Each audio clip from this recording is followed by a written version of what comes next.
মালিকের ঘর দেখবেন, আল্লাহর ঘর দেখবেন, রসুলের রওজা পাক দেখবেন। এর চাইতে বড় সৌভাগ্য আর কি হইতে, এর চাইতে বড় সৌভাগ্য আর কি হইতে। কালো গিলাফ দেখলে কেমন হয় কি এই দেখেন, সবুজ গম্বুজ দেখলে কেমন হয় কি এই দেখেন। আমার সাথী একজন ছিল, ওনারে আমি কত কিছু বলছি, শিখাইছি। উনি বলছে হুজুর আমি রওজা শরীফ যাবে যখন মদিনাতে ঢুকবে, এখন উনি আমি সব ভুলে গেছি, সব ভুলে গেছি, কিচ্ছু মনে নাই হুজুর। অর্থাৎ এটা একটা ভালোবাসার বিষয়, মহব্বতের বিষয়। এই জন্য হজের সফর থেকে যেহেতু আসছি, এই জন্য আপনাদেরকে আবারও মনে করাই দিলাম। চলেন সবাই নিয়ত করি, আল্লাহ যেন আমাদের প্রত্যেককে আল্লাহর ঘর জিয়ারতের তৌফিক দান করে। রাসূলুল্লাহ সাল্লাল্লাহু আলাইহি ওয়াসাল্লামের সামনে দাঁড়িয়ে আমরা যেন আমাদের গুনাহ মাফ চাই আল্লাহর কাছে, আল্লাহ তৌফিক দান করে। এটা অনেক বড় অনুভূতি, অনেক বড়। আপনি এটা বুঝতেন না মিয়া, মানে আমি যদি অঞ্চি গেছি আপনারা বুঝছেন, কিচ্ছু বুঝছেন না মিয়া। এই অনুভূতি আপনি বুঝবেন না, আপনি সেখানে গেলে বুঝবেন আপনার হৃদয়ের তোলপাড় কাকে। আল্লাহ তৌফিক দান করেন, আল্লাহ কবুল করেন। আল্লাহ তাআলা আমাদের সবাইকে রাসূলুল্লাহ সাল্লাল্লাহু আলাইহি সাল্লামের সুন্নতের অনুসরণ, ভালোবাসার দাবিতে নবীর আনুগত্যের তৌফিক দান করেন। চেষ্টা করবেন তো সবাই ইনশাআল্লাহ। সবাই ফিকির করেন, ভাইয়া এটা ভাবতে শিখেন। কথা ভালো কইছে হুজুরে, আমি সব সময় এটা কই, হ্যাঁ হুজুরের কথাটি ভাল লাগে, ভালো কইছে হুজুরে। এরপরে আপনি আসতে আত্মুচ্ছা গেলেন গামনের মতো করে, এই সদর বদরের জন্য ওয়াজ করান। আপনার কাছে এনে বইয়ে বইয়ে সার্টিফিকেট লইতে বইছিলেন, কথা বুঝছেন কিনা বলেন। বরং সবাই মিলে আমল করার জন্য, আপনার মাধ্যমে আমার রবের কাছে আপনার কাছ থেকে একটু সুপারিশ চাচ্ছি। আপনি কদ্দুর সুপারিশ করেন, আমিও মাফ চাইতেছি ইয়া রাসূলুল্লাহ, আপনি আমার লাগা কদ্দুর কইয়েন। এই কথা বলে লোকটা ইস্তেগফার করে নবীজির জন্য এবার চারটা শের, চারটা লাইন কবিতা নবীজির ভালোবাসায় পড়ছে। ইয়া খায়রা মান দুফিনাত বিল কা'i আ'যামুহু ফাতাবা মিন তিবিহিন্নাল কা'উ ওয়াল আকামু নাফসিল ফিদাউ লিকবরিন আনতা সাকিনুহু ফীহিল আফাফু ওয়া ফীহিল জুদু ওয়াল কারাম। এই শের, এটা নবীজির মহব্বতে, নবীজির ভালোবাসায় সে এই কবিতার চারটা লাইন পড়ছে, পইরা দোয়া করে চলে গেছে। ওই কিছুক্ষণ পরে এই বুজুর্গ জিয়ারত শেষ করে উনি যখন একটা জায়গায় বসছে, উনার তন্দ্রা চলে আসছে, চোখ বন্ধ হয়েছে। এই বুজুর্গ উতবি অথবা আতাবি, ওবায়দুল্লাহ আল আতবি, তে ইনি চোখ বন্ধ করে ঘুম চলে আসছে উনার। উনি স্বপ্নে সরাসরি রাসূলুল্লাহ সাল্লাল্লাহু আলাইহি সাল্লামকে দেখছে। নবীজি উনাকে বলছেন, আল হিক, তুমি এক্ষুন গিয়া ওই লোকটার কাছে, যে একটু আগে আমারে কি করে গেল, সালাম দিয়ে গেল, এই বেদুইন, তার লগে দেখা করো, তারে সাক্ষাৎ করে বলো যে আমি আল্লাহর কাছে তার জন্য মাগফিরাতের সুপারিশ করেছি এবং আমার আল্লাহ তাকে পুরাপুরি মাফ করে দিয়েছে। তিনি শুনাইছেন এবং ওই লোকটাকে ওই সুসংবাদ দিয়েছেন। এবং সবচেয়ে মজার কথা হলো, আজকে শত শত বছর থেকে এই চার লাইনের এই সাধারণ এই মুসলমান ভালোবাসার টানে যে শেরটা পড়ছে নবীর ভালোবাসায়, কবিতাটা, ওই যে চারটা লাইন, এখনও আজকেও, মানে আমরা আসতো, আমি দেখাইছি বারবারে আমার হাজি সাহেবদেরকে, এই নবীজি সাল্লাল্লাহু আলাইহি সাল্লামের রওজা মুবারক, যেখানে দাঁড়াইয়া নবীজিকে সালাম দিতে হয় মদিনা মসজিদে নববীতে, যেখানে দাঁড়িয়ে সালাম দেয়, এখানে যে দুইটা খুঁটি আছে, মাঝখানের যে দুই খুঁটিতে স্বর্ণের অক্ষরে, স্বর্ণের প্রলেপ দিয়ে লেখা এই চার লাইনের শের, এটা মাঝখান বরাবর এখনও আছে, আজও আছে। ওই ব্যাটার, এটা ওই বেদুইনের, এই সাধারণ ওই মুসলমান, কিন্তু মহব্বত ছিল কি অসাধারণ, এখনো আছে। এই মাঝখানে যে শেরটা লেখা, এটা এই ব্যাটার শের। আল্লাহ কবুল। ইয়া খায়রা মান দুফিনাত বিল কা'i আ'যামুহু ফাতাবা মিন তিবিহিন্নাল কা'উ ওয়াল আকামু নাফসিল ফিদাউ লিকবরিন আনতা সাকিনুহু। যে কবরে আপনি শুয়ে আছেন বন্ধু, আমার পুরা জিন্দেগি আপনার জন্য উৎসর্গ করুন। এই শের লিখে নিছেন। তো আমি আজকে এতটুকুই আপনাদেরকে বললাম, মেহেরবানি করে প্রত্যেকে একথা বুঝতে শিখেন। তাহলে দুইটা কথা, এক নাম্বার কথা হলো রাসূলুল্লাহ সাল্লাল্লাহু আলাইহি সাল্লামের রওজা মুবারক মদিনার জিয়ারত আমাদের জন্য দরকার কিনা? কথা বলেন না কেন? আমার মাগফিরাতের। কেমনে মাগফিরাত? মানে চাইবো আল্লাহর কাছে, কিন্তু নবীজির কাছে কি চাইবো? সুপারিশ।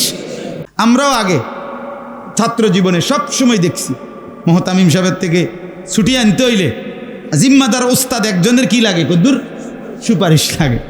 ওটা গেলে তো আবার মোহতামিম সাহেব কবুল, বুঝছেন? আমাদের শায়েখ আল্লামা মুফতি মুশতাকুন নবী কাসেমি, তিনি ওনার আব্বা যান, হুজুরের আব্বা আমার ওস্তাদ, হুজুরের আব্বাও আমার ওস্তাদ, হুজুর নিজেও আমার ওস্তাদ। আমি দুজনের কাছে বাপফুদ দুজনের কাছেই পড়ছি। তো হুজুরের আব্বাও অনেক বড় আলেম ছিলেন, হজরত মাওলানা আব্দুল কুদ্দুস সাহেব রহমতুল্লাহ আলাইহি, লক্ষ্মীপুরে টুমচর মাদ্রাসার ভাইস প্রিন্সিপাল ছিলেন। লক্ষ্মীপুরের সবচেয়ে বড় মসজিদ চক মসজিদের খতিব ছিলেন, এখন শায়েখ যেটার খতিব।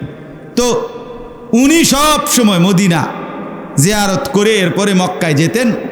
তো উনি সব সময় বলতেন মক্কায় যাব, তবে মদিনার থেকে যাইতেন আর বলতেন অ্যাডভোকেট ধইরা আগে, এরপরে বিচারকের কাছে যাইতে আসি। বোঝেন নাই কথা? আগে কি ধরছি? অ্যাডভোকেটের ধরে লইছি, অ্যাডভোকেট উকিল ধইরা এরপরে কই যাইতেছি। মানে নবী সাল্লাল্লাহু আলাইহি সাল্লামের কাছে বলে গেছে আকুতি মিনতি যে আপনি কুদুর কইয়েন যাইতেছি, মালিকের ঘরে যাইতেছি, আপনি কুদুর বললেন। আলহামদুলিল্লাহ, শায়েখ দামাত বারাকাতুহুম হজরতও এখন প্রত্যেক রমজানের আগে 4-5 দিন আগে সবসময় উমরায় যায়, প্রতি বছরই যায়। আমরাও 2-1 বার হুজুরের সাথে যাওয়ার সুযোগ হয়েছে, এইবারও গেছিলাম রমজানে। তে হুজুরও এই তরতিব যে আগে মদিনা হইয়া এরপরে মক্কায় ঢুকি, আগে অ্যাডভোকেট ধইরা উকিল ধইরা এরপরে কই যায় বিচারক। বিচারক কে? আল্লাহ। এই জন্য আপনাদের কাছে 2টা কথা বললাম। একটা হলো রাসূলুল্লাহ সাল্লাল্লাহু আলাইহি সাল্লামের ভালোবাসা অনুসরণের মাধ্যমে। কিসের মাধ্যমে? নবীকে আল্লাহ পাঠিয়েছেন শুধুই কেবল তার কি করার জন্য? আনুগত্য করা। আর 2 নম্বর হলো মদিনার জিয়ারত। মানে মক্কা বাদ দিয়ে তো আর মদিনার জিয়ারত হবে না। হবে কি? হবে না। অর্থাৎ হজ্জের সফর অথবা উমরার সফর, হজ এবং উমরা এর মাধ্যমেই আপনি কি যাবেন? মক্কা মদিনার সফর করবেন। আর এই সফরের বরকতের মধ্যে অনেক বরকত আছে। সের মধ্যে একটা অন্যতম বরকত যে আমি যদি রাসূলুল্লাহ সাল্লাল্লাহু আলাইহি ওয়াসাল্লামের রওজা মুবারকের সামনে দাঁড়াইতে পারি আর দিল দিয়া চোখের পানি ফেলে যদি আল্লাহর কাছে গুনাহ মাফ চাই, আর নবী যদি শুধু কুদুর কয় আমার লাগে, উনি যদি একটা সুপারিশ করে, উনি যদি একটা সই দিয়া দেবে, একটা কথা বলে আল্লাহর কাছে, তো নিশ্চিত আল্লাহ মাফ করে দিবে।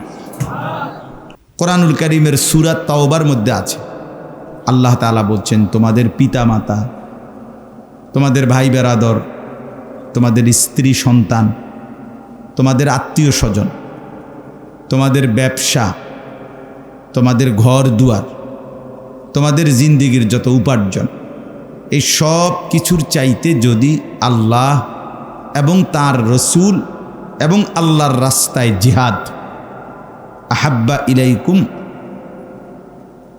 এই 3টা আল্লাহর ভালোবাসা, রাসূলুল্লাহ সাল্লাল্লাহু আলাইহি ওয়াসাল্লামের ভালোবাসা, আল্লাহর রাস্তায় জীবন বিলিয়ে দেওয়া, জিহাদ করা, এটা যদি তোমাদের কাছে সবচেয়ে প্রিয় না হয়, ফাতারাব্বাসু হাত্তা ইয়াতি আল্লাহু বিআমরিহি, তাহলে আল্লাহ তাআলার আযাব আসার জন্য অপেক্ষা করো। আল্লাহ তাআলার পক্ষ থেকে তোমার উপরে অচিরেই মুসিবত আসবে। আখিরাতের মুসিবত তো আছেই, দুনিয়াতেও আসবে, দুনিয়াতেও মুসিবত আসবে। তাইলে আল্লাহর ভালোবাসা, রাসূলুল্লাহ সাল্লাল্লাহু আলাইহি ওয়াসাল্লামের প্রতি ভালোবাসা, আল্লাহর রাস্তায় জিহাদ, জীবন বাজি রাখার ভালোবাসা চাওয়া, এটা আমাদের জন্য আল্লাহর আযাব থেকে বাঁচবার একটা কার্যকর মাধ্যম, আল্লাহর আযাব থেকে বাঁচা। তাহলে কি দাঁড়াইলো কথা? ঈমানের পূর্ণতার জন্য রাসূলুল্লাহ সাল্লাল্লাহু আলাইহি সাল্লামকে ভালোবাসা শুরু, আবার আযাব থেকে বাঁচার জন্য রাসূলুল্লাহ সাল্লাল্লাহু আলাইহি ওয়াসাল্লামের ভালোবাসা জরুরি। হাদিসের মধ্যে আছে একজন সাধারণ সহজ সরল সাহাবী, তিনি একদিন নবী সাল্লাল্লাহু আলাইহি সাল্লামকে বলছেন, ইয়া রাসূলুল্লাহ, কিয়ামত কোন দিন হবে? তো নবী সাল্লাল্লাহু আলাইহি ওয়াসাল্লাম বললেন, ওয়ামা আদাত্তা লাহা, কিয়ামত যেদিনে হোক তোমার প্রস্তুতির কি খবর সেটা কর। রেডি হইছো কদ্দুর, মাল সামানা গুছানো হয়েছে কিনা। আমরা আপনার গতকাল 8 তারিখ আমাদের ফ্লাইট ছিল, এই আমাদের মদিনায় হোটেলে শেষের 3-4 দিন শুধু এ কষ্টিপ, পলিথিন, আপনার কার্টুন, ওই যে মালের কার্টুন, এরপরে স্কেল মানে যেটা মাফে, এরপরে আপনার এই 6 কেজি বেশি হয়ে গেছে, এদিকে আধা কেজি কম হয়ে গেছে, এদিকে বাইরে গেছে, গ্রেফিং করলে আবার বাইরে যায়। হায় মানে এই শুধু আওয়াজ, শুধু কষ্টিপের আওয়াজ, ওজনের শিক্ষার, কার্টুন লইয়া দফাদফি, মানে এইটাই শেষে দিয়া 3 দিন। অমুকের কাছে মাফার যন্ত্র আছে কিনা, এই রুমের থেকে এই রুমে, মানে সাফা মারোয়ার মতো দৌড়াইতে আছে শুধু এই কারণ, মানে ওজন যেন ঠিক হয়। তো এই জন্য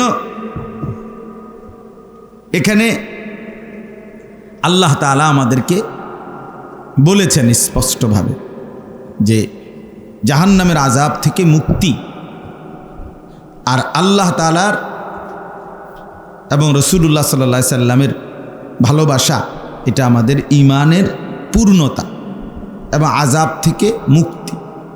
তো প্রস্তুতি, ওই লোকটা যখন জিজ্ঞেস করছে, নবীজি তোমার প্রস্তুতির কি? এই যে আমরা যেমন রেডি হয়েছি আসার জন্য, কত কিছু যে জিগায় এয়ারপোর্টে হাজি সাহেবরা, এমনি জিগাইবনি, ওইটা করবনি, মাপবো কোথায়, শুধু প্রশ্ন, শুধু প্রশ্ন, শুধু প্রশ্ন। প্রস্তুতি মানে বাড়িতে আসবে যাতে সবগুলো লাগেজ, মাল সামানা এগুলো ঠিকঠাক মতো আসে। সব মিলাইয়া মালামাল কি? মালামাল হইল কম্বল, চকলেট, আপনার এই বিভিন্ন বাচ্চাদের জিনিস, খেলনা, লাব্বাইকওয়ালা বিমান, মানে বিমান এটা ছাড়লে লাব্বাইক আল্লাহুম্মা লাব্বাইক কয়, এই টুংটাং, মানে কোনোটাই কোনো লাখ টাকার বা কোটি টাকার মাল কিচ্ছু না। এ হাবি যাবি, এই সামান্য আর কি টুকটাক বাচ্চার নাতির লেগে একটা রুমাল, নাতনির লেগে একটা মাথার হিজাব, হ্যাঁ, বেডিতে লেগা এই 5 জন। আমি একদিন একজনে আমার লিস্টই দেখাইছে উনি কি কি কিনবো, তাই বললাম মাশাআল্লাহ 2 পৃষ্ঠা ব্যাপী আপনি যিনি লিখছেন, এডির জন্য আপনি আরেকবার হজে আইতে বলি সবই ক্লিয়ার করতে গিয়ে। যাই হোক, তো এই প্রস্তুতি, এই সবাই প্রস্তুতি নিল।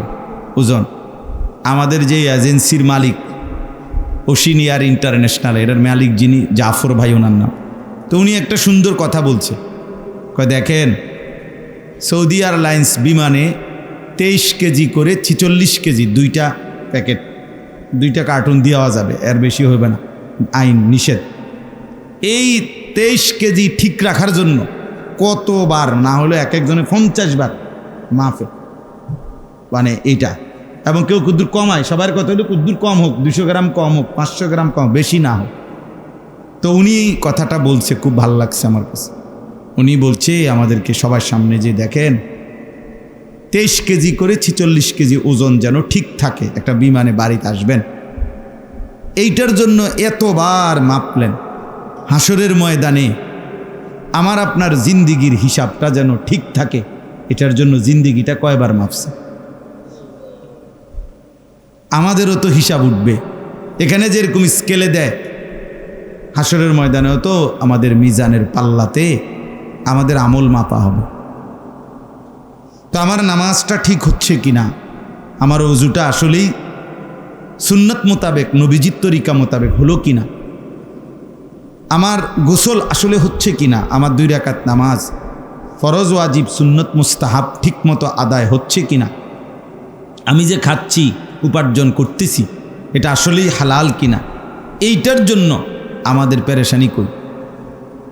কিন্তু ওই 23 কেজির লাগেজ মাপার জন্য কি পরিমাণ পেরেশান আপনি জানেন না, গাম বাইয়া বাইয়া পরে এক একজন এই সামান্য টুকুর জন্য।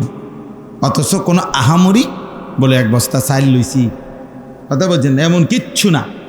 বললাম না, এই সামান্য জিনিস, বাচ্চাদের হাবিজাবি এইগুলাই, নামাজের মুসল্লা, আপনার কম্বল, এই সামান্য টুকটাক জিনিস, খেজুর, পানি, এইটুকুর হিসাবের জন্য এত অস্থিরতা যদি হয়, তো 60 বছরের জিন্দিগির জন্য কি হিসাব করল?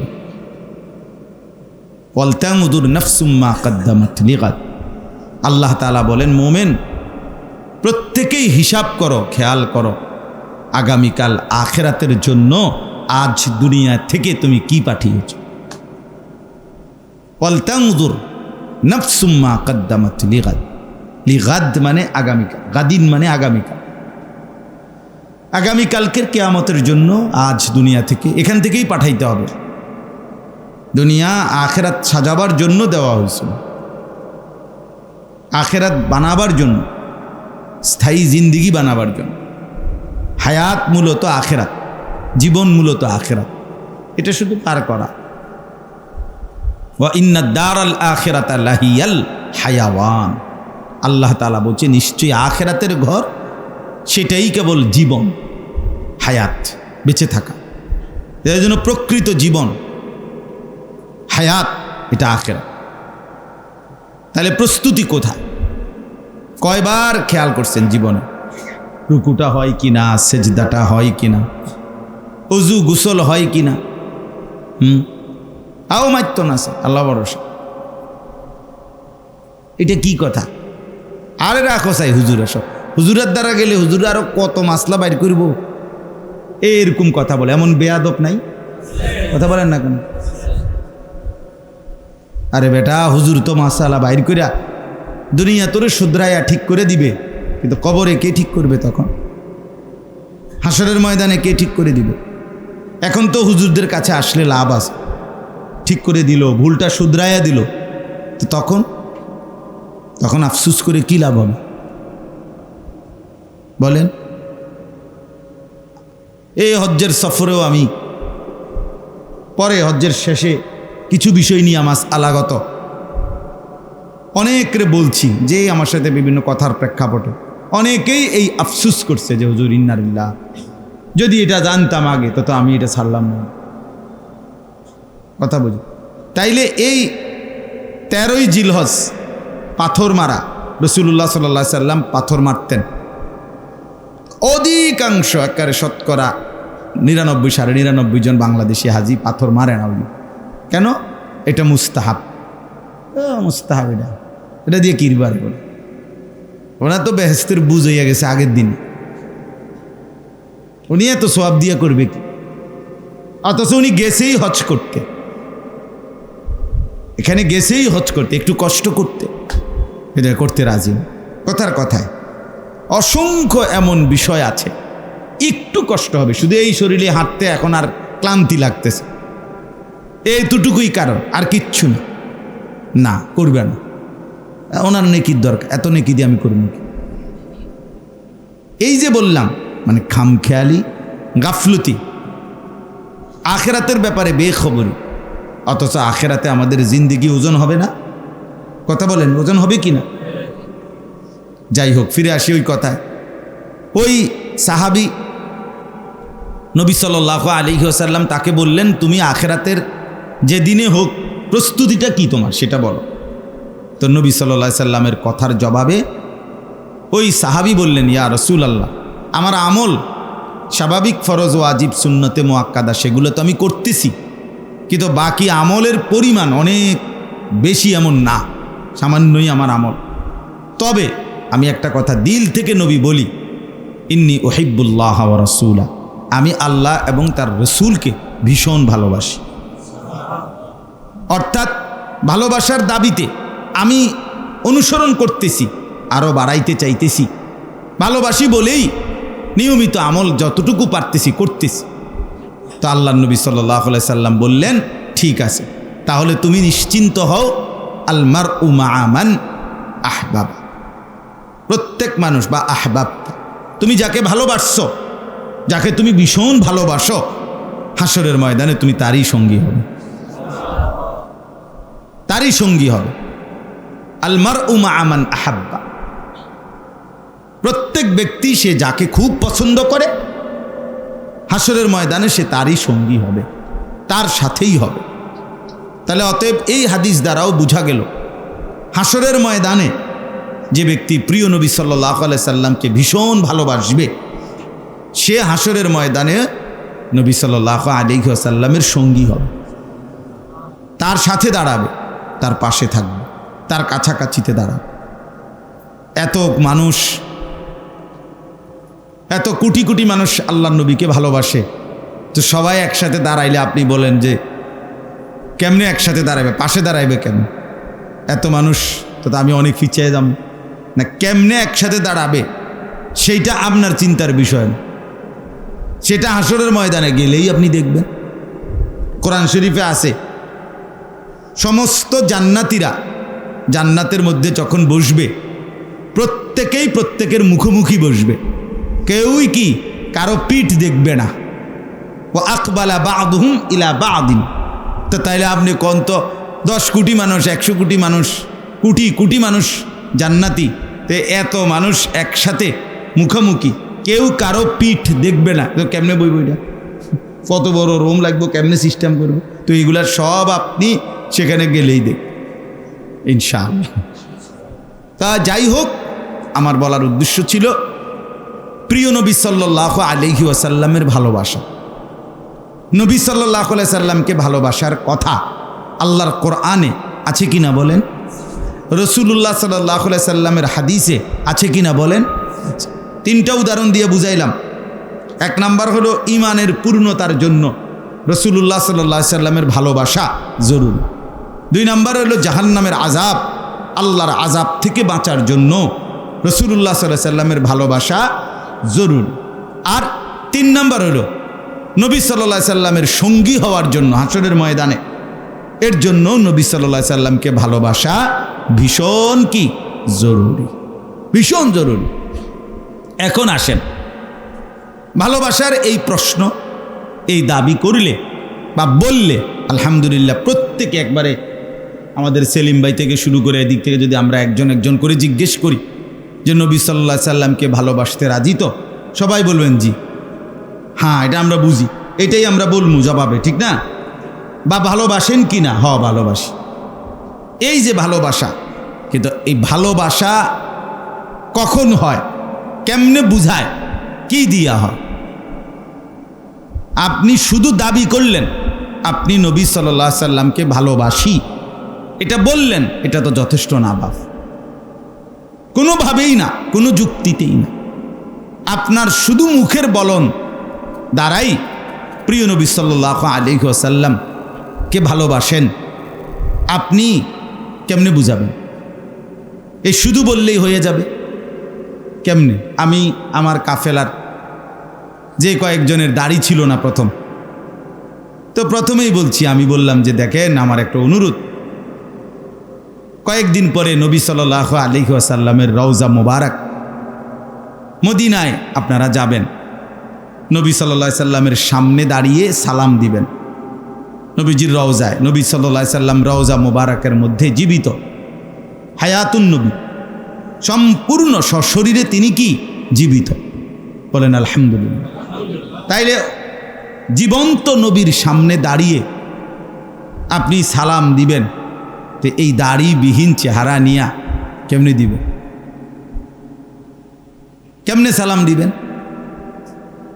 জীবনভর বিড়ি সিগারেটের দুর্গন্ধে মুখটা এটা নিয়ে দাঁড়ায় কেমনে দিবেন? হারামের টাকা, সুদের টাকা দিয়ে জীবনভর পকেট ভরছেন, কেমনে দাঁড়াইবেন? কিতাবের মধ্যে তারিখে স্পষ্ট আছে, রাসূলুল্লাহ সাল্লাল্লাহু আলাইহি ওয়াসাল্লামের কাছে একবার পারস্যের বাদশাহ, অর্থাৎ এখন ইরান যেটাকে বলে তার আশপাশ, পারস্যের কিসরা, এই বাদশার 2 জন প্রতিনিধি, দূত, আগে রাজা বাদশাদের দূত, প্রতিনিধি 2 জন লোক মদিনায় রাসূলুল্লাহ সাল্লাল্লাহু আলাইহি ওয়াসাল্লামের সাক্ষাৎ করার জন্য রাষ্ট্রীয় পয়গাম নিয়ে আসছে। তো ওই 2 জনের চেহারার মধ্যে দাড়ি ছিল না, একদম কাটা, স্পষ্ট তারিখে আছে। রাসূলুল্লাহ সাল্লাল্লাহু আলাইহি ওয়াসাল্লাম সাথে সাথে কসম খোদার ফানসারাফা ওয়াজহা, চেহারা ফিরায় না। নবীজি সাল্লাল্লাহু আলাইহি সাল্লাম তাদের থেকে চেহারা ফিরিয়ে নিলেন এবং বললেন, তোমাদেরকে এই দাড়ি এভাবে কাটতে পারি, এভাবে না রাখতে কে আদেশ করবে? মান আমারাকুম হাদা। তো ওই দুই লোক প্রতিনিধি দূত, তারা বলল আমাদের রব, মানে তারা তাদের বাদশাকে ডাইরেক্ট রব বলতো। তো আমাদের রব, আমাদের মালিক, আমাদের লালন পালনকারী, এরা এই বাদশাকে বুঝাইছে, তাদের পারস্যের বাদশাকে। সে আমাদেরকে আদেশ করেছে দাড়ি কাটতে, এটা না রাখতে। রাসূলুল্লাহ সাল্লাল্লাহু আলাইহি ওয়াসাল্লাম সরাসরি বলছেন, বাল আমারা রাব্বি বিইফা'i লিহিয়াতি, আর আমার রব আমাকে দাড়ি লম্বা করতে আদেশ করেছে। তোমার রব কাটতে বলছে, আর আমার রব কি করতে বলছে? রাখতে বলছে, লম্বা করতে বলছে। তাহলে আমি বললাম 1450 বছর আগে নবী সাল্লাল্লাহু আলাইহি ওয়াসাল্লাম তো চেহারা মুবারক ফিরাইয়া নিছেন, এটার প্রমাণ আছে। তো এখন নিবে না? এখনো তো নিবে চেহারা ফিরায়, এখনো তো চেহারা ফিরাইয়াই নিবে। আপনি কেমনে দাঁড়াবেন? আলহামদুলিল্লাহ, পুরা আমার কাফেলার আমি 54 জন, সবাইকে দেখছি শেষে মদিনা আসবার আগে আগে একদম দাড়িওয়ালা, সব দিবি, যে কয়জন ছিল না আর কি, সবাই। কালকে যখন আমরা আসি এয়ারপোর্টে, সবাই একজন একটা আঙ্গুল হাতও লাগায় না। আলহামদুলিল্লাহ, আলহামদুলিল্লাহ। আল্লাহ তাআলা আমার সেই কাফেলার ভাইদেরকেও বরকত দান করেন। তো এই জন্য বললাম, ভালোবাসা রাসূলুল্লাহ সাল্লাল্লাহু আলাইহি ওয়াসাল্লামের, সেটা তো বাপ অনুসরণকে দাবি করে, চায়। ভালোবাসার প্রমাণ হয় অনুসরণের মাধ্যমে। সোজা কথা ভাইয়া, এটা আসলেই নয়সয় করার কোনো বিষয় না। ঘুরাইয়া গাড়াইয়া জোরাতালি দিয়া এমনে হেমনে উত্তরে দক্ষিণে মিলাইয়া এত কিছু বলার কোনো দরকার নেই। সাফ সাফ কথা। নবী সাল্লাল্লাহু আলাইহি সাল্লামের ভালোবাসা জরুরি, জরুরি কিনা? বাধ্যতামূলক, তাকে ভালোবাসতেই হবে। এটা ঈমানের অংশ, এটা ঈমানের পূর্ণতা। আর ভালোবাসা প্রমাণ হবে, ভালোবাসা প্রমাণ হবে, সোজা কথা, আনুগত্যের দ্বারা, অনুসরণের দ্বারা। ইতাআত, ইত্তেবা, অনুসরণ। এই আপনাদেরকে বললাম, আমি আসলে যেহেতু মদিনার থেকে আসছি কালকে, এই কারণে আমার ওই আবেগটা রয়ে গেছে।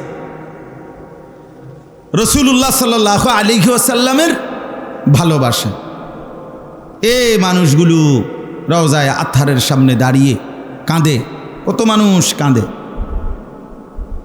ভালোবাসার কত কিছু বলে, মহব্বতে কত কথা বলে, সব ঠিক আছে। ভালোবাসা, মহব্বত, চোখের পানি, সব ঠিক আছে। সাহাবায়ে কেরাম এটাই বুঝছেন। যুগে যুগে সমস্ত ইমানদার, সত্যিকার আল্লাহর প্রেমিক যারা, নবী প্রেমিক যারা, কসম খোদা, তারা এটাই বুঝছেন যে আমার ভালোবাসা অনুসরণের মাধ্যমে প্রমাণিত হবে, এটাই টিকবে। সেই ভালোবাসা, সস্তা ভালোবাসা, শুধু শুধু শুধু শুধু মুখের উচ্চারণ, এটা কোনোভাবেই যথেষ্ট না, কোনোভাবেই যথেষ্ট। আমার শায়েখ আল্লামা মুফতি মুশতাকুন নবী কাসেম হুজুর অনেক সময় বলছেন, অনেকবার হুজুর এই কথাটা, একটা চমৎকার মজার কথা আছে না, যে বহু আল্লাহর বান্দা যে নবী সাল্লাল্লাহু আলাইহি সাল্লামকে শতভাগ তার সুন্নাত, তার জিন্দিগির অনুসরণ করে, কিন্তু জীবনের 70 বছরে অভাব, দারিদ্রতা অথবা টাকা পয়সা না ব্যবস্থা হওয়ার কারণে কোনো দিন হজ্জে যাইতে পারে নাই, মদিনাও দেখে নাই, মক্কাও দেখে, চোখের পানি ফেলছে শুধু, কিন্তু দেখতে পারে নাই, যাইতে পারে নাই। এমন আছে না ভাইয়া? কিন্তু নবী সাল্লাল্লাহু আলাইহি সাল্লামকে অনুসরণ করে, সুন্নাতকে মানে নবীজির ইত্তেবা, আনুগত্য করে। আবার হুজুরে বলছে, আমি আল্লাহর কসম করে বলি, সেই লোকটা পৃথিবীর যত দূরেই থাকুক, সে নবীর কাছে। আবার 70 বার গেছে নবীর রওজায়, 1000 বার গেছে, একদিনেও মনে করেন 10-12 ইচ্ছা করলে নবী সাল্লাল্লাহু আলাইহি সাল্লামের জিয়ারা করা যায়। ঘুরে ঘুরে আসলেই আবার সালাম দেওয়া যায়, ঘুরে ঘুরে আসেই আবার কি আমি শেষ, যখন শেষ আসি আসার দিন ফজরের আগে আমি 3 বার পরপর জিয়ারত মানে নবী সাল্লাল্লাহু আলাইহি সাল্লামকে সালাম দিছি, ওইখানে ঢুকা সিরিয়াল ধরে। তাইলে বারবার দেওয়া যায়। তাহলে এরকম অসংখ্য আল্লাহর বান্দা আছে যিনি মনে করেন 70 বার না 1000 বার 10,000 বার গিয়েছেন, কিন্তু তার চেহারায়, সুরতে, চলনে, বলনে, জিন্দিগির মধ্যে নবীর অনুসরণের কোনো চিহ্নও নাই। সে কাছে থেকেও দূর, সে কাছে থেকেও কি। এজন্য হুজুর এটা বলে যে বহু আল্লাহর বান্দা কাছে থেকেও নবীর দূরে, বহু আল্লাহর বান্দা দূরে থেকেও নবীর কাছে। অনুসরণের মাধ্যমে, ইত্তেবার মাধ্যমে, সুন্নাতের মাধ্যমে, নবী সাল্লাল্লাহু আলাইহি ওয়াসাল্লামের আনুগত্যের মাধ্যমে। এই কথাটাই আমি আপনাদের সামনে যে আয়াতটা পড়ছি, এই আয়াতের প্রথম কথাটার অর্থ এটাই। এই দেখেন আপনি আবারও মনে করেন 5 নম্বর পারা 4 নম্বর সূরা, সূরায়ে নিসা, এই সূরার 64 নম্বর আয়াত। আল্লাহ তাআলা বলেন, ওয়ামা আরসালনা মির রাসূলিন, কোন রসুলকেই আমি আল্লাহ রসুল হিসাবে পাঠাই নাই অন্য কোনো উদ্দেশ্যে। যতজনকেই আমি রসুল বানিয়ে পাঠিয়েছি কাউকেই আমি অন্য কোনো উদ্দেশ্যে পাঠাই নাই। তাবিজ কবজ, দোকান ব্যবসার উন্নতি, জিফুতের বিদেশ, বালা বিয়া, বাচ্চা কাচ্চার ভালো মতো হওয়া, অনেক মানুষ হুজুরদের সাথে সম্পর্কের এটাও একটা কারণ। কথা বুঝেন নাই? অনেককেই এরকম হয়তো কিছু হাদিয়া দিছে, বিভিন্ন মূল টার্গেট দিয়ে টিয়া পরিচয় হইয়া কথা একটাই, হুজুর ব্যবসায় যাতে লাভবান হয় কুদুর দোয়া করেন, ছেলেটা যাতে বিদেশে তাড়াতাড়ি একটা লাইন করে রাখছি যাতে তাড়াতাড়ি বিদেশের ইয়াটা হইয়া যায়, ভিসাটা হইয়া যায়, কুদুর দোয়া করেন, ইটালি যেন তাড়াতাড়ি যায়, আমেরিকা যেন তাড়াতাড়ি যায়, বাচ্চা কাচ্চা যেন ভালো মতো হয়। এই বাজার ব্যবসা, দোকান, ঘর, দালান ইত্যাদির জন্য দোয়া। আমি বললাম একদিন আমার এবারের সফরে, আমি বললাম যদি কাউরে বলতাম যে মানে এই 100 হাত উঁচা যে ফিলারটা মনে করেন এইটা যদি আপনি ধরতেন পারেন তাইলে আপনার সমস্ত ন্যাক মকসুদ যদি দুনিয়ার এটি পূরণ হইব মনে করেন, সে যে কোনো মূল্যে চেষ্টা করবে এটা ধরতে। কিন্তু যদি বলেন প্রতিদিন এক বসায় সুন্দর করে 1000 বার দুরূদ শরীফ একদম নিয়ম মাফিক মন দিয়ে একাকী পড়বেন, দেখবেন নবীর সুপারিশ পাবেন।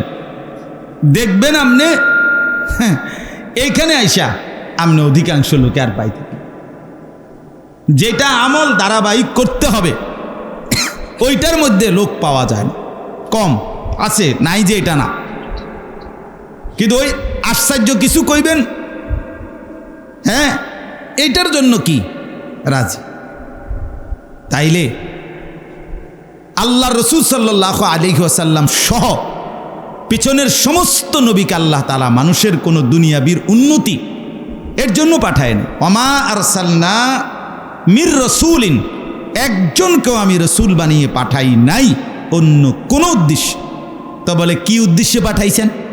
আল্লাহ বলেন ইল্লা লিইউতাআ বিইذনিল্লাহ, আল্লাহর আদেশে, আল্লাহর হুকুমে, শুধুই কেবল তার আনুগত্য করার জন্যই রসুল বানিয়ে পাঠিয়েছি।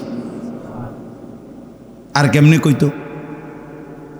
এতটা সহজ সুন্দরভাবে আল্লাহ তাআলা স্পষ্ট বলছে যে আদম থেকে মুহাম্মদ সাল্লাল্লাহু আলাইহি ওয়াসাল্লাম একজনকেও আমি আল্লাহ রসুল বানিয়ে পাঠাই নাই, শুধু পাঠিয়েছি লিইউতাআ, লিইউতাআ এই শব্দটাই দরকার। ইল্লা লিইউতাআ, শুধুই কেবল তার আনুগত্য, মজহুলের সিগা, তার আনুগত্য করা হবে এই জন্য পাঠাইছি। বিইজনিল্লাহ, ওই রসুলের আনুগত্য কেন করব? আল্লাহর আদেশের কারণে। আতিউল্লাহ ওয়া আতিউর রাসূল, আল্লাহ তাআলা বলছে হে ঈমানদার আল্লাহর আনুগত্য করো, রসুলের আনুগত্য করো। তাইলে প্রিয় নবী সাল্লাল্লাহু আলাইহি ওয়াসাল্লাম আমাদের জন্য তিনি এসেছেন, কি উদ্দেশ্যে আসছেন? আমরা যেন তার আনুগত্য করি। কি উদ্দেশ্যে বলেন না? লাকাদ মান্নাল্লাহু আলাল মুমিনিনা ইয বাআসা ফীহিম রাসূলাম মিন আনফুসিহিম। আল্লাহ বলেন, মুমিনরা জানো না তোমরা, তোমাদের উপরে আমি আল্লাহ কত বড় দয়া করছি। আল্লাহ বলেন, আমার ইমানদার বান্দাদের উপরে আমি আল্লাহর পক্ষ থেকে সবচেয়ে বড় যেই দয়াটা করেছি সেটা হলো আমার রসুল তাদের জন্য পাঠাইছি। কোরআনের আয়াত। লাকাদ মান্নাল্লাহ, আল্লাহ বলেন অবশ্যই আল্লাহ সর্বোচ্চ দয়া করেছেন আলাল মুমিনিন, মুমিনদের উপর, মুমিনের উপর। ওই জিভুত বিয়া দিছে, হ্যাঁ এইটি কোনো আর চাই মানুষের সবাই বিয়া দেয়। বা বিল্ডিং করছেন, ঘরদুয়ার করছেন, টাকা পয়সা হয়েছে, ভাত তরকারি খান, ঘুমজান, পেশাব পায়খানা করেন, হ্যাঁ বন বিড়ি চা বিস্কুট, এই খামখেয়ালি এই কিছু, এগুলোর হিসাব এ তো কিছুই না। এ তো হাইওয়ান জানোয়ারেরও মিলতেছে। এ তো কাফের, মুশরিক, বেঈমান, নাস্তিক, মুরতাদ, হিন্দু, বৌদ্ধ, ইয়াহুদি, খ্রিস্টান সবার মিলছে কিনা বলেন না? তো এটার আশ্চর্য কি? এটার মধ্যে একটা এত হিসাব দেওয়ানের কিতা আছে? বিল্ডিং করছি হুজুর, দরজারি এই সে সিটকারি এরকম, এই সেই কি কয় না কয় মানুষ, অনেক মানুষ দেখি এ কথা শুরু করলে হেতে এইগুলো কয়। এই ফুতে কি করে, মাইয়া কি করে, জিয়ে কি করে, বিল্ডিং করছে কেমনে করছে। এরপরে আরেকজনে পারে আমি তো ধরা খাইছি দরজা দিয়া, কাঠ দিয়া। তুই বেটা পুরাই ধরা খাইছ বেটা, দরজা দিয়া না, তুই পুরা বিল্ডিং দিয়ে ধরা খাইছ। ফালতু কথা এগুলো। মানে পুরা বিল্ডিংয়ের বর্ণনা, কেমনে আনছে দরজা, কেমনে আনছে সিটকারি, কিভাবে ইট আনছে, করতে বালু আনছে, বালু আনতে গিয়া কি কি ঘটনা ঘটছে, ইট আনতে গিয়া 2 নম্বর ফুটছে কয়টা, ব্রিকফিল্ড কোনটাত গেছে, কয়টা ফিল্ডে গেছে, এগুলো আচ্ছা এগুলো কীর্তেন শোনাইতেছে না লোক। এবারটার বাড়ি চিটাগাং, আপনার বাড়ি কুমিল্লা। আচ্ছা বলেন, আপনি কুমিল্লাতে বইয়া যে আপনি ইডি শুনাইলেন, তে চিটাং তাইবে অনেক ইট কিনতো, তারা দেশে ইটে ঠাটা ফুটছে। হ্যাঁ বলেন, কোনো অর্থ আছে এগুলোর? কোনো নাই। এই সব মানে দুনিয়া বুঝাইতেছে একজন আরেকজন, এই শূন্যই তৃপ্তি, একজন আরেকজনে বলে তৃপ্তি না। বাফ আল্লাহ তাআলা বলেন, ওমা আরসালনা মির রাসূলিন ইল্লা লিইউতাআ বিইذনিল্লাহ। আল্লাহ তাআলা বলেন রসুল পাঠিয়েছি শুধুই আনুগত্যের জন্য। বলেন কি জন্য? আবার বলেন, আবার বলেন, শুধুই আনুগত্যের জন্য, অনুসরণের জন্য। মন দিয়া আমি আমার জন্য বলছি, আপনাদের জন্য বলছি। আল্লাহর ঘর থেকে, রসুলের রওজা থেকে এসে আজ প্রথম আপনাদের কাছে এটা বললাম যে লিইউতাআ বিইذনিল্লাহ, আল্লাহর আদেশে, আল্লাহর ইচ্ছায়, আল্লাহর হুকুমে তার আনুগত্য করা, এটাই উদ্দেশ্য। এই কথাটা একবার দুইবার না, বার বার বার বার বার বার আল্লাহ। আরে মিয়া কথা একটা মনো শত শতবার বলছে আল্লাহ, তাও বলছেন আল্লাহ, তাও বলছেন কোরআনে, তাও বলছেন জিব্রাইলের মাধ্যমে পাঠিয়ে, তাও বলছেন নবীজির জবানে। আর কেমনে বললে আপনি বুঝতেন? বলেন কতবার বললে? কুল ইন কুনতুম তুহিব্বুনাল্লাহ ফাত্তাবিউন। তোমরা যদি আল্লাহকে ভালোবাসতে চাও তো আমার নবী, আমার বন্ধুর অনুসরণ করো। এটা কোরআনের আয়াত কিনা? কথা বলেন না কেন? তো তাইলে এর চাইতে সহজ কথা আর কি হতে পারে? অনুসরণ করো, ফাত্তাবিউনি। আল্লাহর নবীকে আল্লাহ বলছে, আপনি বলে দেন যে হে আমার উম্মত, আল্লাহকে পেতে হলে, আল্লাহর ভালোবাসা পেতে হলে, জান্নাত পেতে হলে, জাহান্নাম থেকে বাঁচতে হলে, গুনাহ মাফ করাইতে হইলে ফাত্তাবিউনি, আমাকে অনুসরণ করো। ওয়াগফির লাকুমের মধ্যে আছে না এটা, অর্থাৎ গুনাহও যদি মাফ করাইতে হয় তাহলে আপনাকে কি করতে হবে? ইত্তেবা। ইত্তেবার মধ্যে ভালোবাসাও আছে আল্লাহর, আপনার গুনার মাগফিরাতও আছে। ওয়াগফির লাকুম যুনুবাকুম, আল্লাহ তোমাদের গুনাহ মাফ করে দিবে। ইউহিব্বুকুমুল্লাহ, আল্লাহ ভালোবাসবে। কিসের মাধ্যমে? রাসূলুল্লাহ সাল্লাল্লাহু আলাইহি সাল্লামের কথা বলেন না। আপনারাও কি সবাই কালকেই তো আসছেন নাকি? তো আপনারা যেমন কোমান কেরম করেন, আপনি জান চলে না মনে হয় যেন।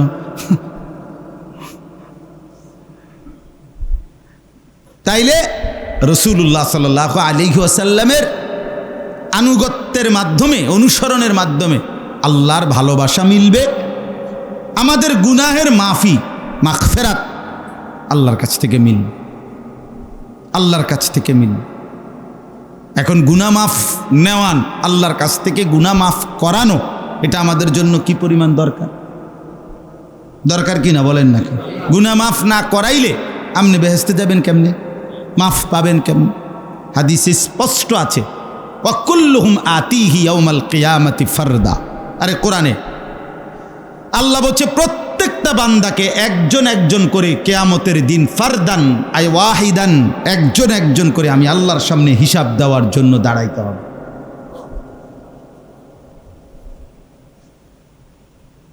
বলে ওয়াউরিদু আলা রাব্বিকা সাফফা, আল্লাহ বলে সকলকেই তোমাদের রব আল্লাহর সামনে লাইন ধরিয়ে একজন একজন করে পেশ করা হবে, দাঁড় করানো হবে। লাকাদ জিতুমুনা কামা খালাকনাকুম আউয়ালা মাররা, আল্লাহ বলবেন বান্দা কি খবর, সেই প্রথম দুনিয়াতে যেমন একা গেছিলে, আজ বুঝলা তো যে সব ছেড়ে তুমি একাই আমার সামনে এসে দাঁড়াই। মাতবরিটা কই, মাতবরি কই, সব কিছু কই, কিচ্ছুই নেই, কিচ্ছুই নেই। তাইলে আল্লাহ তাআলার সামনে একজন একজন করে হিসাবের জন্য দাঁড়াইতে হবে।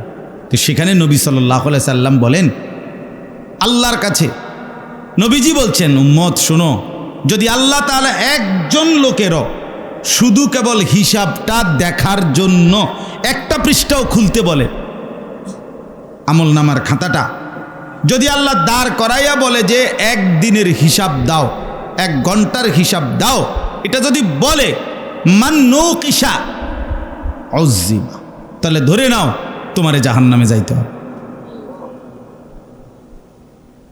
আযাব হবে। মান নুকিশাল হিসাব উযিবা, যার হিসাব নিবে আল্লাহ তারে আযাব ভোগ করতেই হবে। তাহলে জান্নাতে যাবে কেমন? শুধু জান্নাতে যাবে ওই অবস্থায় যার দিকে তাকাইয়েই আল্লাহ তাআলা বলবে যে ওকে আগে বাড়ো, শুধু দাঁড়াবে, পেশ করবে আমল নামা, উল্টাবে না, উল্টাইতে বলবে না, শুধু দেখেই নজর এক নজর তাকাইয়ে যখন আল্লাহ বলবে সামনে আগে বাড়ো, আগে বাড়ো, এই তাহলেই কেবল মুক্তি পাবে। আর এটারই বলা হয় হিসাবে ইয়াসির, আল্লাহুম্মা হাসিবনি হিসাবান ইয়াসিরা। এই হিসাবে ইয়াসির, সহজ হিসাব। সহজ হিসাব মানে হিসাব নাই যেটারে কয়, এটারে কয় সহজ হিসাব। টোটালি কোনো পৃষ্ঠা উল্টায় নাই। ফাসাউফা ইউহাসাবু হিসাবান ইয়াসিরা, এই সহজ হিসাব কোরআনে আল্লাহ, হাদিসে নবী বলছে, নবী দোয়া করতেন আল্লাহ কিয়ামতের ময়দানে আমার হিসাবটাও সহজ করে দিও। তো আম্মা জান আয়েশা রাদিয়াল্লাহু তাআলা আনহা জিজ্ঞেস করছে যে ইয়া রাসূলুল্লাহ সহজ হিসাব বলতে কি? এই তখন নবীজি বলছে আল আরাজু ফাকাত, শুধু কেবল পেশ করা, অর্থাৎ আল্লাহর সামনে পেশ হবে, তোমার সামনে নিবে, আল্লাহ তাকাবে তোমার ফাইলের দিকে, কোনো পৃষ্ঠা উল্টানি নাই, শুধু তাকাইয়া বলবে ঠিক আছে যাও, এই সেই কেবল জান্নাত। আর যদি কয় একটা পৃষ্ঠা উল্টাও, হ্যাঁ তাইলে জাহান্নাম, তাইলে আযাব, তাইলে আযাব। এই জন্য বললাম মাগফিরাত পাইতে হইলে, এই জাহান্নাম থেকে মুক্তি পাইতে হইলে, গুনাহ মাফ করাইতে হইলে রাসূলুল্লাহ সাল্লাল্লাহু আলাইহি সাল্লামের অনুসরণ জরুরি, ইত্তেবা জরুরি। কোরআনুল কারীমের মধ্যে আল্লাহ তাআলা বলছেন লাকাদ কানা লাকুম ফি রাসূলিল্লাহি উসওয়াতুন হাসানা, আল্লাহর রসুলের মধ্যে তোমাদের জন্য রয়েছে সর্বোত্তম আদর্শ। লিমান কানা ইয়ারজুল্লাহ, এই দেখেন কার জন্য সর্বোত্তম আদর্শ। আল্লাহ বলছে যে আল্লাহকে পেতে চায়, ওয়াল ইয়াউমাল আখিরা, এবং যে আখেরাতকে পেতে চায়, মানে আখেরাতের মুক্তি, জাহান্নামের প্রাপ্তি, জাহান্নাম থেকে মুক্তি, জান্নাত প্রাপ্তি, এই আখেরাত এক কথা যে চায়। লিমান কানা ইয়ারজুল্লাহ ওয়াল ইয়াউমাল আখিরা, আল্লাহকে যে চায়, আখেরাতকে যে চায়, খোদার কসম আল্লাহ বলে শুধুই কেবল রসুলের মধ্যেই তার জন্য আদর্শ।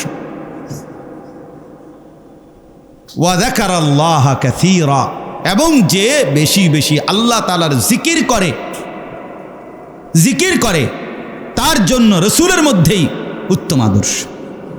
এজন্য যারা জাকের, যারা নিয়মিত জিকির করে, বিভিন্ন জায়গায় অনেক মানুষ আছে সাধারণ মুসলমান ব্যাপক জিকির আজকার করে, ভালো কথা, কিন্তু জিকির আজকার যে আসলে করে সে রসুলের অনুসরণ না কইরা পারে না। এই জন্য যার মধ্যে রসুল্লাহ সাল্লাল্লাহু আলাইহি সাল্লামের অনুসরণ নাই, সুন্নতের নমুনা নাই, তোর জিকিরটাও বেটা জিকিরের নামে ধোকা বেটা, এটা বেটা ধোকা বেটা, তো এটা ধোকা বেটা। নাহলে আল্লাহ বলছে যে আমি আল্লাহর বেশি জিকির করে সে আমার রসুলের মধ্যেই আদর্শ খুঁজে পায়। ওয়া যাকারাল্লাহ কাসীরা, তাহলে জিকির যদি সত্যিকার জিকির হইতো, আল্লাহ রসুলের অনুসরণ তার মধ্যে বাড়ত, সুন্নাত মোতাবেক জিকিরও করতে পারে। সুবহানাল্লাহ, সুবহানাল্লাহ। শায়েখ সবসময় এটা বলে, হযরত সব সময় বলেন, আল্লামা মুফতি মুশতাকুন নবী সাহেব হুজুর সব সময় এটা বলে যে যেগুলো কি জিকির, এগুলো বলেন কি জিকির। আমরা গুনছি, একের গড়ি ধরা 2 মিনিট। এবারে আমার পাশে আমার আরেক সাথী ছিল আমাদের সাথে, এবারে নামাজ পড়ছে, কারণ না হইলেও 8 থেকে 10 রাকাত, 8-10 রাকাতের কম হইতো না, 2 মিনিট না, 2 মিনিটের বেশি হইতোই না। ও মা, এটা কি নামাজ? 2 মিনিটে কেমনে 10 রাকাত নামাজ পড়ে নিলেন আপনি? আপনার সূরা কই, কেরাত কই, তাব্বাতিয়াদা কই, কুল আল্লাহ কই, আতাইয়াতু পড়লেন কেমনে, দুরূদ শরীফ পড়লেন কেমনে, দোয়ায়ে মাসুরা পড়লেন কেমনে, আপনি উড়েন কেমনে, বইয়েন কেমনে? এটা কি স্প্রিং নি না জাপানি মেশিন? তো এটা এইবারও দেখছি মিয়া, ওমা এটা কি 2 মিনিট লাগছে না, বিশ্বাস 8-10 রাকাত উড়ে এলাইলো আর কি, সোজা কথা না, উড়ে এলাইছে সোজা। আস্তাগফিরুল্লাহ, এটা কি আসলে? তাইলে দেখ, আল্লাহর স্মরণ, আল্লাহর জিকির, সুবহানাল্লাহ সুবহানাল্লাহ সুবহানাল্লাহ সুবহানাল্লাহ, কিচ্ছু না, কিচ্ছু না, কিচ্ছু না, আলহামদুলিল্লাহ আলহামদুলিল্লাহ আলহামদুলিল্লাহ, কিচ্ছু না, কিচ্ছু না, কিচ্ছু না, হইছে না, দিনতান নাই কান্না, বুঝেন না? এবার কয় আলহামদুলিল্লাহ আলহামদুলিল্লাহ আলহামদুলিল্লাহ, ফেরেশতা কয় না না, হইছে না, লিখতাম না। হ্যাঁ, আলহামদুলিল্লাহ কি? হা, এটার উচ্চারণ কই? আল্লাহ শব্দের শেষে যে একটা গোল হা আছে ছোট, এটা কই? সুবহানাল্লাহ সুবহানাল্লাহ কইলে তো শুধু লামের মধ্যেই শেষ হয়ে যায়, তো আল্লাহ শেষে আর একটা হা আছে না, এটা কই? এসকু উঠে না, এত এসকু উঠে কা? কথা বুঝেন না আপনি? আপনিরা তো এসকু উঠে কা? আপনি দেখার শুরু না করতে শিক্ষার দিয়ে ওঠেন, ঘটনা গীতা। হ্যাঁ, এত জোরে ফাল মারেন কেন? এটা কি এসকো? এটা আলগা এসকো কি লইয়ে রাখছেন নি পকেটে নাকি? ঘটনাটা কি? এটা কি কারেন্ট না? আশ্চর্য কথা, কোরআনুল কারীম স্পষ্ট আছে। আর ইলিয়াস ভাই, ওই যে হজ্জের যে আয়াত, যেখানে সূরা বাকারার 8টা আয়াত, ওইখানে পূর্ণাঙ্গ হজ্জের 5 দিনের আমল কি কি ওইখানে সরাসরি আছে কোরআন শরীফে। আয়াতের নাম্বার হলো, মানে আল হজ্জ আশহুরুম মা'লুমাত ফামান ফারাদা ফীহিন্নাল হজ্জ, এইখান থেকে এই 196, ও আতিম্মুল হজ্জ ওয়াল উমরাতা লিল্লাহ, এইখান থেকে 196 থেকে 203, 196, 97, 98, 99, 200, 201, 2, 3, এই কয়টা হইল? 8টায়। এই হজ্জের 5 দিনের মূল আমল কি আল্লাহ তাআলা এই 5টা আয়াতে উল্লেখ করছে। সূরা বাকারার কত নম্বর বললাম? 196 থেকে 203 নম্বর আয়াত। আপনারা বাংলা পড়লেও বুঝবেন, তর্জমা পড়ে নিয়ে। তো ওইখানে স্পষ্টভাবে এই কথা আছে।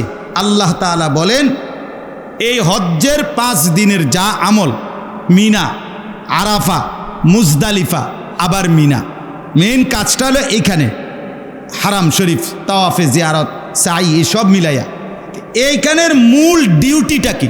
এ যাই করবা আল্লাহ বলছে মিনায় যাবা, আচ্ছা যাইও, আরাফায় যাইবা, আচ্ছা যাইও, মুজদালিফায় আসবা, আচ্ছা আইসো, আবার মিনায় আসবা, আচ্ছা আইসো, আবার আমার ঘরে আসবা, কাবা আইসো। কিন্তু যাই ঘুরতেছো আসতেছো যেখানেই যাচ্ছ আল্লাহ তাআলা বলেন মূল একটা কথা বান্দা মনে রাখবা, সব জায়গায় আমার জিকির করবা বেশি বেশি।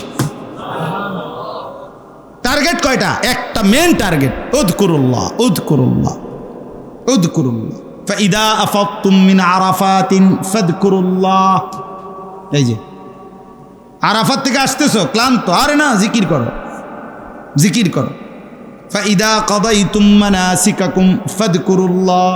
এই যে এরপর ওয়াযকুরুল্লাহ ফি আইয়ামিম মা'দুদাত। মিনায় থাকবা 2 দিন 3 দিন থাকো, তবে আমার জিকির করো, আমার কি করো, বারবার কথা এটা কইছি। এই 8টা আয়াত। তো এখানে একটা মৌলিক কথা আছে, এখানে এই দেখেন, এখানে 198 আয়াতের নম্বর আয়াতের মধ্যে বলে রাখছে ওয়াযকুরুহু কামা হাদাকুম, আমি যেভাবে নির্দেশনা দিয়েছি সেভাবে জিকির করো। আমি এটা হুজুরও দেখাইছি, হুজুর হ্যাঁ মৌলানা সেরকম কথাই। ওয়াযকুরুহু কামা হাদাকুম, আল্লাহ যেভাবে তোমাদেরকে দিক নির্দেশনা দিয়েছেন সেভাবে জিকির করো। এই যে কোরআনের আয়াত, সেভাবে জিকির করো। তাইলে আল্লাহ তাআলা বলেন আল্লাহর জিকির যে বেশি করে, আল্লাহকে যে পেতে চায়, আখেরাত যে পেতে চায়, আল্লাহ বলেন তার জন্য আমার রসুলের মধ্যে রয়েছে সর্বোত্তম আদর্শ। হাসা কাঁদা, হাসি কান্না, আনন্দ বেদনা, দুঃখ সুখ, ঘর বাহির, পরিবার, স্ত্রী সন্তান, আয় রোজগার, উপার্জন, নড়া চড়া, উঠা বসা, হাত্তাল হারাকাত ওয়াসসাকানাত, নড়লেও নবী আদর্শ, স্থির থাকলেও নবী আদর্শ। হাসলেও তিনি মডেল, কাঁদলেও তিনি মডেল, হাঁটলেও তিনি মডেল, বসলেও তিনি মডেল, দাঁড়াইলেও তিনি মডেল। যদি আল্লাহকে পেতে চাও, যদি আখেরাত পেতে চাও, যদি আল্লাহর স্মরণ বেশি করতে চাও, আর শুধু জিলাপি অত ঠিক আছে মন মতো করো, শুধু বিরানি মাকসাদ খালাস, শুধু দোকানের উন্নতি মাকসাদ, শুধু দোকানের বেচা কিনা ভালো হোক, এই জন্য শুধু দুরূদ শরীফ পড়লা, ও ঠিক আছে পড়ো, মন মতো যেটা মনে কইরা পড়ো, যেমনি ভাল লাগে এমনি পড়ো, মাথা লাড়ো, নলে ঠ্যাঙ্গালগি দিয়া লাও, নলে টাঙ্গাইয়া থাও, তোমার অসুবিধা কি? করো না। কারণ মাকসাদ তো হইল কি দুনিয়া, কথা বলেন না কেন? মাকসাদ কি? আর মাকসাদ যদি হয় আখেরাত, মাকসাদ যদি হয় আল্লাহ, তাহলে জিকির করতে হবে, রাসূলুল্লাহ সাল্লাল্লাহু আলাইহি সাল্লামের ভালোবাসা আনুগত্যের মাধ্যমে প্রমাণ করতে হবে। এই কথাটাই আমি বললাম। তাইলে মূল বক্তব্য এই কথাটা আজকে আমরা বুঝলাম। আমাদের প্রিয় নবী সাল্লাল্লাহু আলাইহি ওয়াসাল্লাম তিনি এই পৃথিবীতে আল্লাহর শ্রেষ্ঠতম নেয়ামত হিসাবে আমাদের জন্য এসেছেন, তিনি আল্লাহ পাঠাইছেন। আল্লাহ নবী বারবার এই কথাটা বলছে, বুইস্তু, আমি প্রেরিত হয়েছি, প্রেরিত হয়েছে, আমারে পাঠাইছে।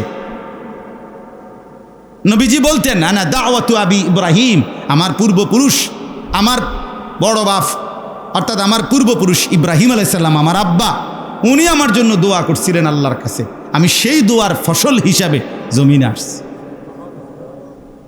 তাইলে তিনি আসার উদ্দেশ্য একটাই, তার আনুগত্য। তার কি? আনুগত্য, আনুগত্য, আনুগত্য। তাকে দেখে নিজেকে সাজান। আমাদের আগে মনে করেন আমরা আসছি কালকে হলো সোমবার, রবিবার দিবাগত রাত 2:30টায় আমাদের ফ্লাইট হয়েছে মদিনা থেকে, আমরা আসছি। তো আমাদের আগের সপ্তাহে মানে আগের শনিবারে আমার শায়েখ আল্লামা মুফতি মুশতাকুর নবী সাহেব, হুজুরের কাফেলা, হুজুর সহ ফ্লাইটে হুজুরে বাংলাদেশে আসছে আমাদের 6 দিন আগে। তো আমার কাফেলার হাজি সাহেবদের কয়েকজন আমার কাছে আইয়া বারবার হুজুরের কাফেলার ওলা করে জিঙ্গান না কদ্দুর ফোনটা দিয়া জমজম ভিতরে ব্যাগে লম যায়নি, তারপরে ওজনের মধ্যে কোনো কি দিছিনি, ওই 23 কেজির বেশি কদ্দুর হইলে সারবনি, এ কথাই রে গুইরে এ কথা। তাইলে আমি বুঝাইতে চাইছি কোন কথাটা, প্রত্যেকেই আগের কাফেলার খবর নিছে, ওই আলোকে নিজেদেরকে রেডি করছে। কথা বুঝছেন কিনা বলেন? তো রাসূলুল্লাহ সাল্লাল্লাহু আলাইহি সাল্লামকে আল্লাহ বলেন আমি পাঠাইছি, তাকে দিয়ে আমি সব করাইছি, সব দেখাইছি, তুমি শুধু তাকে দেখে দেখে সামনে রেখে রেখে তাকে অনুসরণ করে তোমারটা সাজায় নিবা। অতএব টেনশন নাই। নকশে কদম নবী কে হে जन्नत के रास्ते, अल्लाह से मिलाते हैं सुन्नत के रास्ते। कराची हजरतेर शेर, सारा पृथिवी ख्यात शेर, एटाई এই 2 লাইন সারা পৃথিবীর উলামায়ে কেরাম জানে। পাকিস্তান कराचीर हजरत कुतुब आलम आरिफ बिल्ला हजरत मौलाना शाह हकीम मोहम्मद अख्तर रहमतुल्लाह ওনার অসংখ্য অগণিত কবিতা আছে, শের আছে, আশআর আছে, কিন্তু এর মধ্যে এটা সবচেয়ে বেশি সুন্দর, সবচেয়ে সেরা। নকশে কদম নবী কে হে, নবী সাল্লাল্লাহু আলাইহি সাল্লামের কদম পাও, জিন্দেগি যেখানে যেখানে যেমনে পড়ছে ঠিক ওই নকশা অনুপাতে তুমি চলো, জান্নাতকে রাস্তে, জান্নাতের রাস্তায় চলে যাবে। আল্লাহ সে মিলাতে হে সুন্নত কে রাস্তে, আল্লাহর সাথে মিলতে চাও, সুন্নতের রাস্তা। একটাই পথ, নবী সাল্লাল্লাহু আলাইহি সাল্লামের অনুসরণ বাদ দিয়ে আল্লাহ পর্যন্ত পৌঁছবে না, মাগফিরাত মিলবে না, জাহান্নামের আযাব থেকে মুক্তি হবে না, আল্লাহর সাক্ষাৎ পাওয়া যাবে না। আল্লাহ আমাদেরকে বুঝ দান করে। কোরআনের অগণিত আয়াত, বাপ অগণিত আয়াত, অগণিত আয়াত, অগণিত আয়াত। তাইলে আমি প্রথম বাকিটুকু বলতেছি, এখন প্রথমে কথাটা আপনারা বুঝলেন। আমরা আজকে প্রত্যেকেই এই যারা এখানে বসছেন সিদ্ধান্ত নেন যে আমরা নিজেদের জীবনের বাকিটুকু চেষ্টা করি আস্তে আস্তে সুন্নাত বাড়াই। আমার চলা ফেরা, আচার ব্যবহার, আহার নিদ্রা, ঘুম থেকে উঠা, ঘুম যাওয়া, পেশাব পায়খানার আগে, পেশাব পায়খানার পরে, অজু গোসলের আগে, অজু গোসলের পরে, খানার আগে, খানার পরে, রসুলের সুন্নাত কি কি এগুলো একটু একটু খেয়াল করে শুনে শুনে বারবার আমল করা, এগুলাকে নিজের মধ্যে আনা। আহামরি খুব কঠিন কিছু হবে, তাই চেষ্টা করেন, সিদ্ধান্ত নেন, ফিকির করেন। কিন্তু ওই যে প্রথম থেকেই যদি সিদ্ধান্ত নেন আপনি পারতেন না। হ্যাঁ, আমি আপনার আরাফাত থেকে, আমার রুমের ছিল সাথী, আমরা 4 জন, আমি সহ, আমি যেই রুমে শুধু থাকতাম আর মক্কায় আসিলাম হোটেল, তো আরাফাত থেকে বাসে আসা যায় মুজদালিফায় রাত্রে, তো হাইটাও আসা যায়।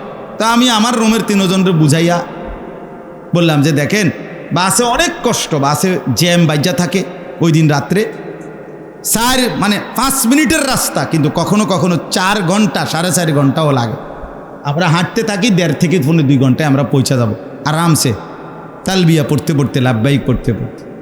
তো আমি বললাম, তো রওনা দিলাম আমরা মুজদালিফার সীমানায়। যখন ঢুকছি মুখে তখন প্রচণ্ড জ্যাম, ভিড় আর ভিড়, আর আজ্ঞানেই যাইতেছে না।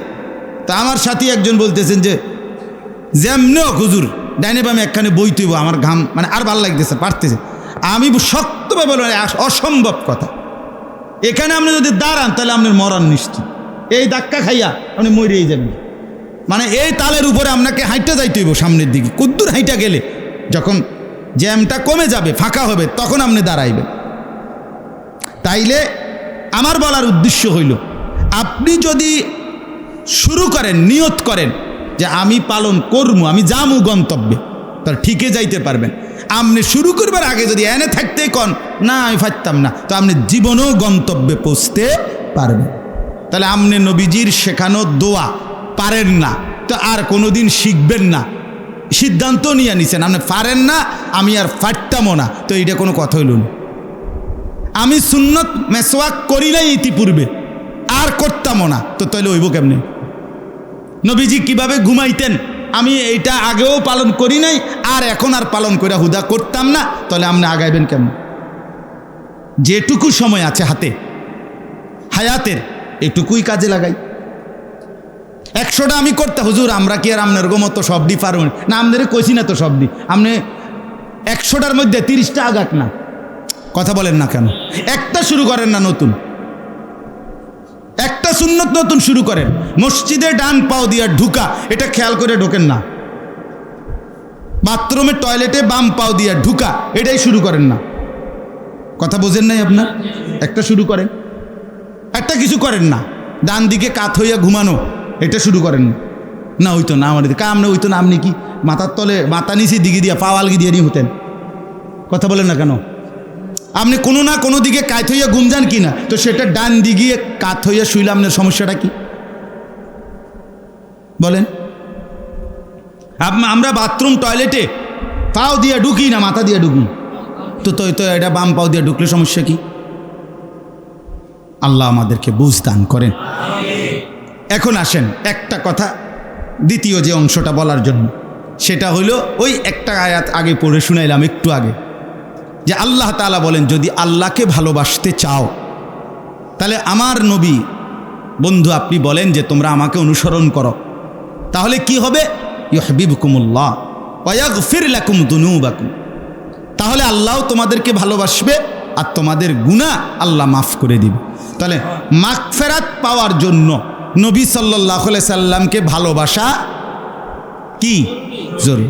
আমার বুঝিনি বা কথাটা, তো আবার বলেন মাগফিরাত পাওয়ার জন্য আল্লাহর নবীর অনুসরণ কি জরুরি। এইখানে আল্লাহ তাআলা মাগফিরাত পাওয়ার জন্য, নিজের গুনাহ মাফ করাইবার জন্য হায়াত থাকতে, দুনিয়ায় থাকতেই জাহান্নাম থেকে বাঁচার জন্য, জাহান্নামের আযাব থেকে বাঁচার জন্য, কবরের আযাব থেকে বাঁচার জন্য গুনাহ মাফ নেওয়া জরুরি কিনা, এইটার একটা চমৎকার কৌশল, কার্যকর একটা পদ্ধতি আল্লাহ তাআলা এই আয়াতের মধ্যে বলে দিছে। একটা দারুণ সিস্টেম বাতলাই দিছে যে তোমার মাগফিরাত দরকার, তোমার গুনাহ মাফ নেওয়ার দরকার, জাহান্নামকে ভয় করো বান্দা, তা আমি আল্লাহ তোমার একটা বুদ্ধি কই। সেটা হলো তুমি মদিনার রওজা পাকে আমার যে বন্ধু আছে, এই বন্ধুর সামনে গিয়া দাঁড়াইয়া বন্ধুকে সামনে রাইখা আমি আল্লাহর কাছে তোমার গুনাহ মাফ চাইবা, আর দিল থেকে বলবা হে আল্লাহর নবী আমনে কুদ্দুর কর না। আল্লাহ বলেন যদি আমার বন্ধু তোমার লগে কুদ্দুর কয় আমার দ্বারে, নিশ্চিত আমি তোমারে মাফ করে দেব। এই মদিনার কথাটা বলতে গিয়ে বলছি। মদিনা কেন যাবেন? রাসূলুল্লাহ সাল্লাল্লাহু আলাইহি সাল্লামের রওজায় কেন দাঁড়াবো?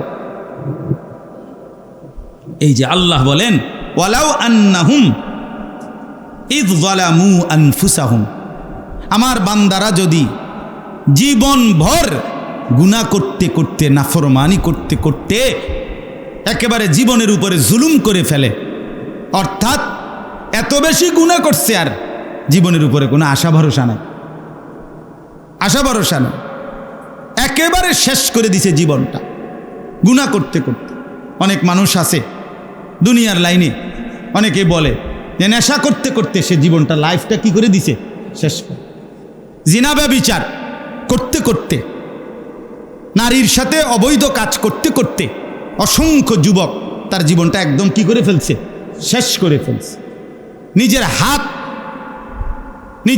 নিজের লজ্জাস্থানে ব্যবহার করে অসংখ্য যুবক আপনার নিজের শাহওয়াত নিয়ন্ত্রণ করতে পারে নাই, সে নিজের চরিত্র, নিজের জীবন, নিজের যৌবন, নিজের শরীর সব শেষ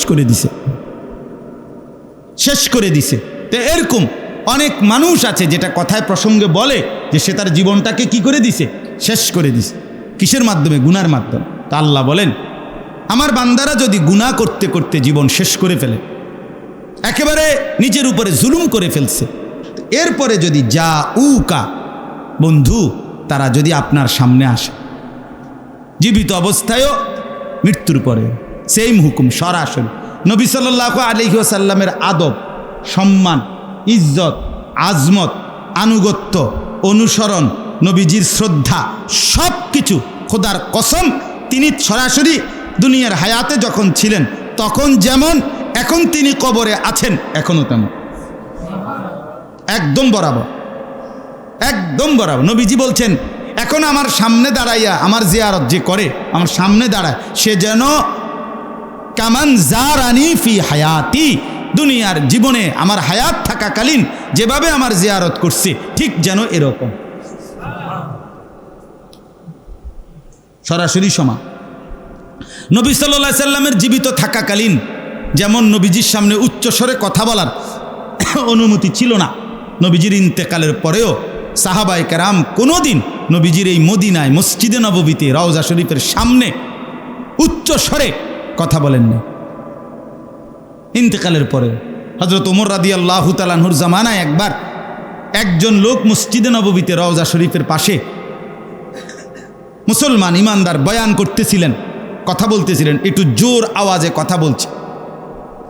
প্রথম একদিন নিষেধ করাইছে তাকে, দ্বিতীয় দিন আবার আরেকবার যখন আরেকটু জোরে বলছে, আবার একবার দইরা ঘাড়ে দইরা, ওমর তো ওমরই, ঘাড়ে দইরা বাইর করে দিছে মসজিদ, তুমি বাইর, তোমার ওয়াজের খেতা গেলে যাবে না, তোর ওয়াজ লাগবে না, তুই জানো না এখানে রাসূলুল্লাহ সাল্লাল্লাহু আলাইহি ওয়াসাল্লাম আছে। তার সামনে যে উচ্চ আওয়াজে কথা বলা নিষেধ, এটা তার জীবিত থাকাকালীন যেই হুকুম, ইন্তেকালের পরও এই হুকুম। এখনো মক্কায় পুলিশ, যারা মক্কার পুলিশ মসজিদে হারামে এই হজ্জের, আমরা সবসময় দেখি, এবারও দেখছি, এখানে এরা চিল্লা বেশি মক্কার পুলিশরা, মানে হাজি তারিক তারিক, হাজি রাস্তা রাস্তা, মানে সরো হাজি, শুধু ডাকে, শুধু আওয়াজ করে মুখ দিয়া, আর মদিনায় শুধু হাত দিয়ে টানে। বুঝছেন নি? আমারও একদিন এই রওজা শরীফে সালাম দিতেছি, আমি আর লড়ি না, এতেও আমারে 2-3বারই ইশারা দিছে, কিন্তু আমি লড়ি না, সেটা আমার দৌড়ের কাছে দিয়ে পড়ছে। তা আমার সাথের যারা তারা হাসতেছে, হুজুর আপনার তো একটা ঠেললে আনে লইয়া পড়ছে। আমি বলি হের ডিউটি করছে, আমি আমারটা করছি, ওর দায়িত্ব আমার ঠেললে হানে দিয়ে, আমার দায়িত্ব চেষ্টা করি আমার নবীর সামনে কিন্তু দাঁড়াই তখন খালাস। কিন্তু বলতেছিলাম যে ওই মুখে কি করে না, এরা চিল্লায় না, চিল্লায় না, এখানে একের সেম আচরণ, মানে মক্কায় এরা আওয়াজ করে মুখ দিয়া, বারবার বলে, বারবার বল তারিক তারিক। তাহলে বললাম রাসূলুল্লাহ সাল্লাল্লাহু আলাইহি ওয়াসাল্লামের ইজ্জত আজমত সম্মান জীবিত থাকাকালীন যেমন এখনো কি, কথা বলেন না? তো আল্লাহ বলেন, বন্ধু জীবনভর গুনার নাফরমানি করে যা উকা, যারা আপনার সামনে আসলো, চাই জীবিত থাকাকালীন, চাই কি এখন ইন্তেকালের পরে রওজা শরীফে ওইখানে আপনার সামনে এসে দাঁড়ালো, দাঁড়াইয়া কি করল? ফাস্তাগফিরুল্লাহ, আল্লাহ তাআলার নিকট, আমি আল্লাহর নিকট তাদের গুনাহের জন্য ইস্তেগফার, ক্ষমা প্রার্থনা করব। ওয়াস্তাগফারা লাহুমুর রাসূল, আর আপনি রসুলও তাদের জন্য আমি আল্লাহর কাছে মাফ চাইলেন, আপনিও কইলেন যে আল্লাহ দেন, মাফ করে দেন। লাওয়াজাদুল্লাহ তাওয়াবার রাহিমা, অবশ্যই তাহলে আমি আল্লাহকে পাবেন যে আমি তওবা কবুলকারী, আমি দয়াকারী। বন্ধু আপনি বললে আমি আর ফিরাইতাম না, আপনি বললে ফেরাম। সুবহানাল্লাহ। এজন্য রাসূলুল্লাহ সাল্লাল্লাহু আলাইহি ওয়াসাল্লামের রওজা মুবারক জিয়ারতের সবচেয়ে বড় একটা লাভবান বিষয় হইল যে এর দ্বারা আমি যদি নবীর কাছে সুপারিশ কামনা করি, আমি যদি তার কাছে দাঁড়িয়ে বলতে পারি চোখের পানি ফেলে, হে আল্লাহর রাসূল সাল্লাল্লাহু আলাইহি ওয়াসাল্লাম, আমার আল্লাহর কাছে আমি মাফ চাইতেছি, আপনি বুদ্র কোন, আপনি বলেন, আর আল্লাহ তাআলার কাছে নবী যদি বলে, তো আল্লাহ তাআলা ওই বান্দার, ওই মুমিনের সমস্ত জিন্দেগির গুনাহ মাফ করে দিবে। এটাই আল্লাহ এখানে বলছে, এইটাই আজকে বললাম, এই একটা আয়াতে বল। তাইলে 64 নাম্বার এই আয়াতের মধ্যে আমরা তাফসীরের মধ্যে একটা ছোট্ট ঘটনা আছে, সেটা হলো পূর্ব জামানায় রাসূলুল্লাহ সাল্লাল্লাহু আলাইহি ওয়াসাল্লামের ইন্তেকালের পরে একজন বড় বুজুর্গ ছিলেন, উবাইদুল্লাহ আল আতবী রাহমাতুল্লাহ আলাইহি, অথবা উতবী। তো উনি নবী সাল্লাল্লাহু আলাইহি ওয়াসাল্লামের রওজা শরীফ মদিনায় জিয়ারত করতে আসছেন ইন্তেকালের বহু পরে। তো উনি যখন আসছেন তখন উনি নবীজি সাল্লাল্লাহু আলাইহি সাল্লামের রওজার সামনে দাঁড়িয়ে ঠিক এই টাইমে আরেকজন মুসলমান, গ্রাম্য সাধারণ আরাবি, একজন সহজ সরল মুসলমান আল্লাহর বান্দা, সেও আইসা দাঁড়াইছে। দাঁড়াইয়া একেবারে আরবি তফসিরের মধ্যেও এবং তারিখের কিতাবেও নবীজির দুরূদ শরীফ এবং নবীজির মদিনা জিয়ারতের ফজিলতের উপরে বহু কিতাবে এই ঘটনাটা আছে।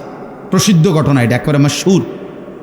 তো এই লোকটা আইসে, ওই যে সাথে যেই লোকটা ওই বুজুর্গের পাশে আইসা দাঁড়াইছে, দাঁড়াইবার পরে এই লোকটা আইসাই প্রথম নবী সাল্লাল্লাহু আলাইহি ওয়াসাল্লামের রওজার সামনে দাঁড়িয়ে সালাম দিছে, আসসালামু আলাইকা আইয়ুহান নাবিয়্যু ওয়া রাহমাতুল্লাহি ওয়া বারাকাতুহু। নবীজির রওজা পাকে প্রথম সালামের সর্বোত্তম পদ্ধতি হলো ওই কোরআনে আল্লাহ তাআলা আত্তাহিয়াতুর মধ্যে যেটা শিখাইছে, এটা প্রথমে এটা বলা, আসসালামু আলাইকা আইয়ুহান নাবিয়্যু ওয়া রাহমাতুল্লাহি ওয়া বারাকাতুহু। এটা আপনারা জানেন না কোথায় আছে? কোথায়? তাশাহুদের মধ্যে আছে কিনা? এইটা প্রথম বলতে হয় দাঁড়িয়ে। এরপরে আসসালাতু ওয়াসসালামু আলাইকা ইয়া রাসূলুল্লাহ, এগুলা যতটি বলতে পারে যে যদ্দুর সময় পায়, ইয়া হাবিবাল্লাহ, ইয়া শফিআল মুজনিবিন, ইয়া রাহমাতাল লিল আলামিন, ইয়া সাইয়্যিদাল মুরসালিন, আসসালাতু ওয়াসসালামু আলাইকা ইয়া ইমামাল মুত্তাকিন, যা কইতে পারে। এরপরে তো লোকটা প্রথম কি দিলেন? সালাম দিলেন। সালাম দিয়ে বললেন, সামি'তুল্লাহ ইয়াকুলু, হে আল্লাহর রাসূল, আমি শুনছি, আমি পড়ছি কোরআনের এই আয়াত, এটা পড়ছি, ওয়ালাউ আন্নাহুম ইয যালামু আনফুসাহুম জাউকা ফাস্তাগফিরুল্লাহ ওয়াস্তাগফারা লাহুমুর রাসূলু লাওয়াজাদুল্লাহ তাওয়াবার রাহিমা। এই সূরা নিসার এই 64 নম্বর আয়াত পড়ছে লোক। পড়ে বললেন, এখানে আল্লাহ বলছে, হে নবী, আপনাকে সামনে রাইখা গুনাহ মাফ চাইতে আর আপনার কাছে সুপারিশ চাইতে, আপনিও যেন কদ্দুর সুপারিশ করেন। তা আমি এই আয়াত পড়ে এই লোকটা বললেন যে জিতুকা মুস্তাগফিরান লিযুনুবি, আমি আমার গুনাহ মাফ পাওয়ার জন্য আপনার সামনে আসছি, ওয়া মুস্তাশফিআন বিকা ইলা রব্বি, আপনার মাধ্যমে আমার রবের কাছে, আপনার কাছ থেকে একটু সুপারিশ চাচ্ছি, আপনি কদ্দুর সুপারিশ করেন, আমিও মাফ চাইতেছি ইয়া রাসূলুল্লাহ, আপনি আমার লাগা কদ্দুর কইয়েন। এই কথা বলে লোকটা ইস্তিগফার করে নবীজির জন্য এবার চারটা শের, 4টা লাইন কবিতা নবীজির ভালোবাসায় পড়ছে। ইয়া খায়রা মান দুফিনাত বিল কা'i আ'যামুহু ফাতাবা মিন তিবিহিন্নাল কা'উ ওয়াল আকামু নাফসিল ফিদাউ লিকবরিন আনতা সাকিনুহু ফীহিল আফাফু ওয়া ফীহিল জুদু ওয়াল কারাম। এই শের, এটা নবীজির মহব্বতে, নবীজির ভালোবাসায় সে এই কবিতার 4টা লাইন পড়ছে, পইরা দোয়া করে চলে গেছে। ওই কিছুক্ষণ পরে এই বুজুর্গ জিয়ারত শেষ করে উনি যখন একটা জায়গায় বসছে, উনার তন্দ্রা চলে আসছে, চোখ বন্ধ হয়েছে। এই বুজুর্গ উতবি অথবা আতাবি, ওবায়দুল্লাহ আল আতবি, তে ইনি চোখ বন্ধ করে ঘুম চলে আসছে উনার। উনি স্বপ্নে সরাসরি রাসূলুল্লাহ সাল্লাল্লাহু আলাইহি সাল্লামকে দেখছে। নবীজি উনাকে বলছেন, আল হিক, তুমি এক্ষণ গিয়া ওই লোকটার কাছে, যে একটু আগে আমারে কি করে গেল, সালাম দিয়ে গেল, এই বেদুইন, তার লগে দেখা করো, তারে সাক্ষাৎ করে বলো যে আমি আল্লাহর কাছে তার জন্য মাগফিরাতের সুপারিশ করেছি এবং আমার আল্লাহ তাকে পুরাপুরি মাফ করে দিয়েছে। তিনি শুনাইছেন এবং ওই লোকটাকে ওই সুসংবাদ দিয়েছেন। এবং সবচেয়ে মজার কথা হলো, আজকে শত শত বছর থেকে এই 4 লাইনের এই সাধারণ এই মুসলমান ভালোবাসার টানে যে শেরটা পড়ছে নবীর ভালোবাসায়, কবিতাটা, ওই যে 4টা লাইন, এখনও আজকেও, মানে আমরা আসতো, আমি দেখাইছি বারবারে আমার হাজি সাহেবদেরকে, এই নবীজি সাল্লাল্লাহু আলাইহি সাল্লামের রওজা মুবারক, যেখানে দাঁড়াইয়া নবীজিকে সালাম দিতে হয় মদিনা মসজিদে নববীতে, যেখানে দাঁড়িয়ে সালাম দেয়, এখানে যে 2টা খুঁটি আছে, মাঝখানের যে 2 খুঁটিতে স্বর্ণের অক্ষরে, স্বর্ণের প্রলেপ দিয়ে লেখা এই 4 লাইনের শের, এটা মাঝখান বরাবর এখনও আছে, আজও আছে। ওই ব্যাটার, এটা ওই বেদুইনের, এই সাধারণ ওই মুসলমান, কিন্তু মহব্বত ছিল কি অসাধারণ। এখনো আছে। এই মাঝখানে যে শেরটা লেখা এটা এই বেড়ার শের। আল্লাহ কবুল। ইয়া খায়রা মান দুফিনাত বিল কা'i আ'যামুহু ফাতাবা মিন তিবিহিন্নাল কা'উ ওয়াল আকামু নাফসিল ফিদাউ লিকবরিন আনতা সাকিনুহু। যে কবরে আপনি শুয়ে আছেন বন্ধু, আমার পুরা জিন্দেগি আপনার জন্য উৎসর্গ করুন। এই শের লিখে নিছেন। তো আমি আজকে এতটুকুই আপনাদেরকে বললাম, মেহেরবানি করে প্রত্যেকে একথা বুঝতে শিখেন। তাহলে দুইটা কথা। এক নাম্বার কথা হলো রাসূলুল্লাহ সাল্লাল্লাহু আলাইহি সাল্লামের রওজা মুবারক মদিনার জিয়ারত আমাদের জন্য দরকার কিনা? কথা বলেন না কেন? আমার মাগফিরাতের। কেমনে মাগফিরাত? মানে চাইবো আল্লাহর কাছে, কিন্তু নবীজির কাছে কি চাইবো? সুপারিশ। আমরাও আগে ছাত্র জীবনে সব সময় দেখছি মোহতামিম সাহেবের থেকে ছুটি আনতে হইলে জিম্মাদার ওস্তাদ একজনের কি লাগে? কদ্দুর সুপারিশ লাগে। ওটা গেলে তো আবার মোহতামিম সাহেব কবুল, বুঝছেন? আমাদের শায়েখ আল্লামা মুফতি মুশতাকুন নবী কাসেমি, তিনি ওনার আব্বা যান, হুজুরের আব্বা আমার ওস্তাদ, হুজুরের আব্বাও আমার ওস্তাদ, হুজুর নিজেও আমার ওস্তাদ। আমি দুজনের কাছে বাপফুদ দুজনের কাছেই পড়ছি। তো হুজুরের আব্বাও অনেক বড় আলেম ছিলেন, হজরত মাওলানা আব্দুল কুদ্দুস সাহেব রহমতুল্লাহ আলাইহি, লক্ষ্মীপুরে টুমচর মাদ্রাসার ভাইস প্রিন্সিপাল ছিলেন। লক্ষ্মীপুরের সবচেয়ে বড় মসজিদ চক মসজিদের খতিব ছিলেন, এখন শায়েখ যেটার খতিব। তো উনি সব সময় মদিনা জিয়ারত করে এরপরে মক্কায় যেতেন। তো উনি সব সময় বলতেন মক্কায় যাব, তবে মদিনার থেকে যাইতেন আর বলতেন অ্যাডভোকেট ধইরা আগে, এরপরে বিচারকের কাছে যাইতে আসি। বোঝেন নাই কথা? আগে কি ধরছি? অ্যাডভোকেটের ধরে লইছি, অ্যাডভোকেট উকিল ধরে এরপরে কই যাইতেছি। মানে নবী সাল্লাল্লাহু আলাইহি সাল্লামের কাছে বলে গেছে আকুতি মিনতি যে আপনি কুদুর কইয়েন যাইতেছি, মালিকের ঘরে যাইতেছি, আপনি কুদুর বললেন। আলহামদুলিল্লাহ, শায়েখ দামাত বারাকাতুহুম হজরতও এখন প্রত্যেক রমজানের আগে 4-5 দিন আগে সবসময় উমরায় যায়, প্রতি বছরই যায়। আমরাও 2-1 বার হুজুরের সাথে যাওয়ার সুযোগ হয়েছে, এইবারও গেছিলাম রমজানে।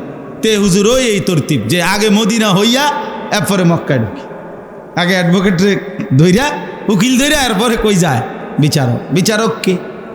আল্লাহ। এই জন্য আপনাদের কাছে দুইটা কথা বললাম। একটা হলো রাসূলুল্লাহ সাল্লাল্লাহু আলাইহি সাল্লামের ভালোবাসা অনুসরণের মাধ্যমে। কিসের মাধ্যমে?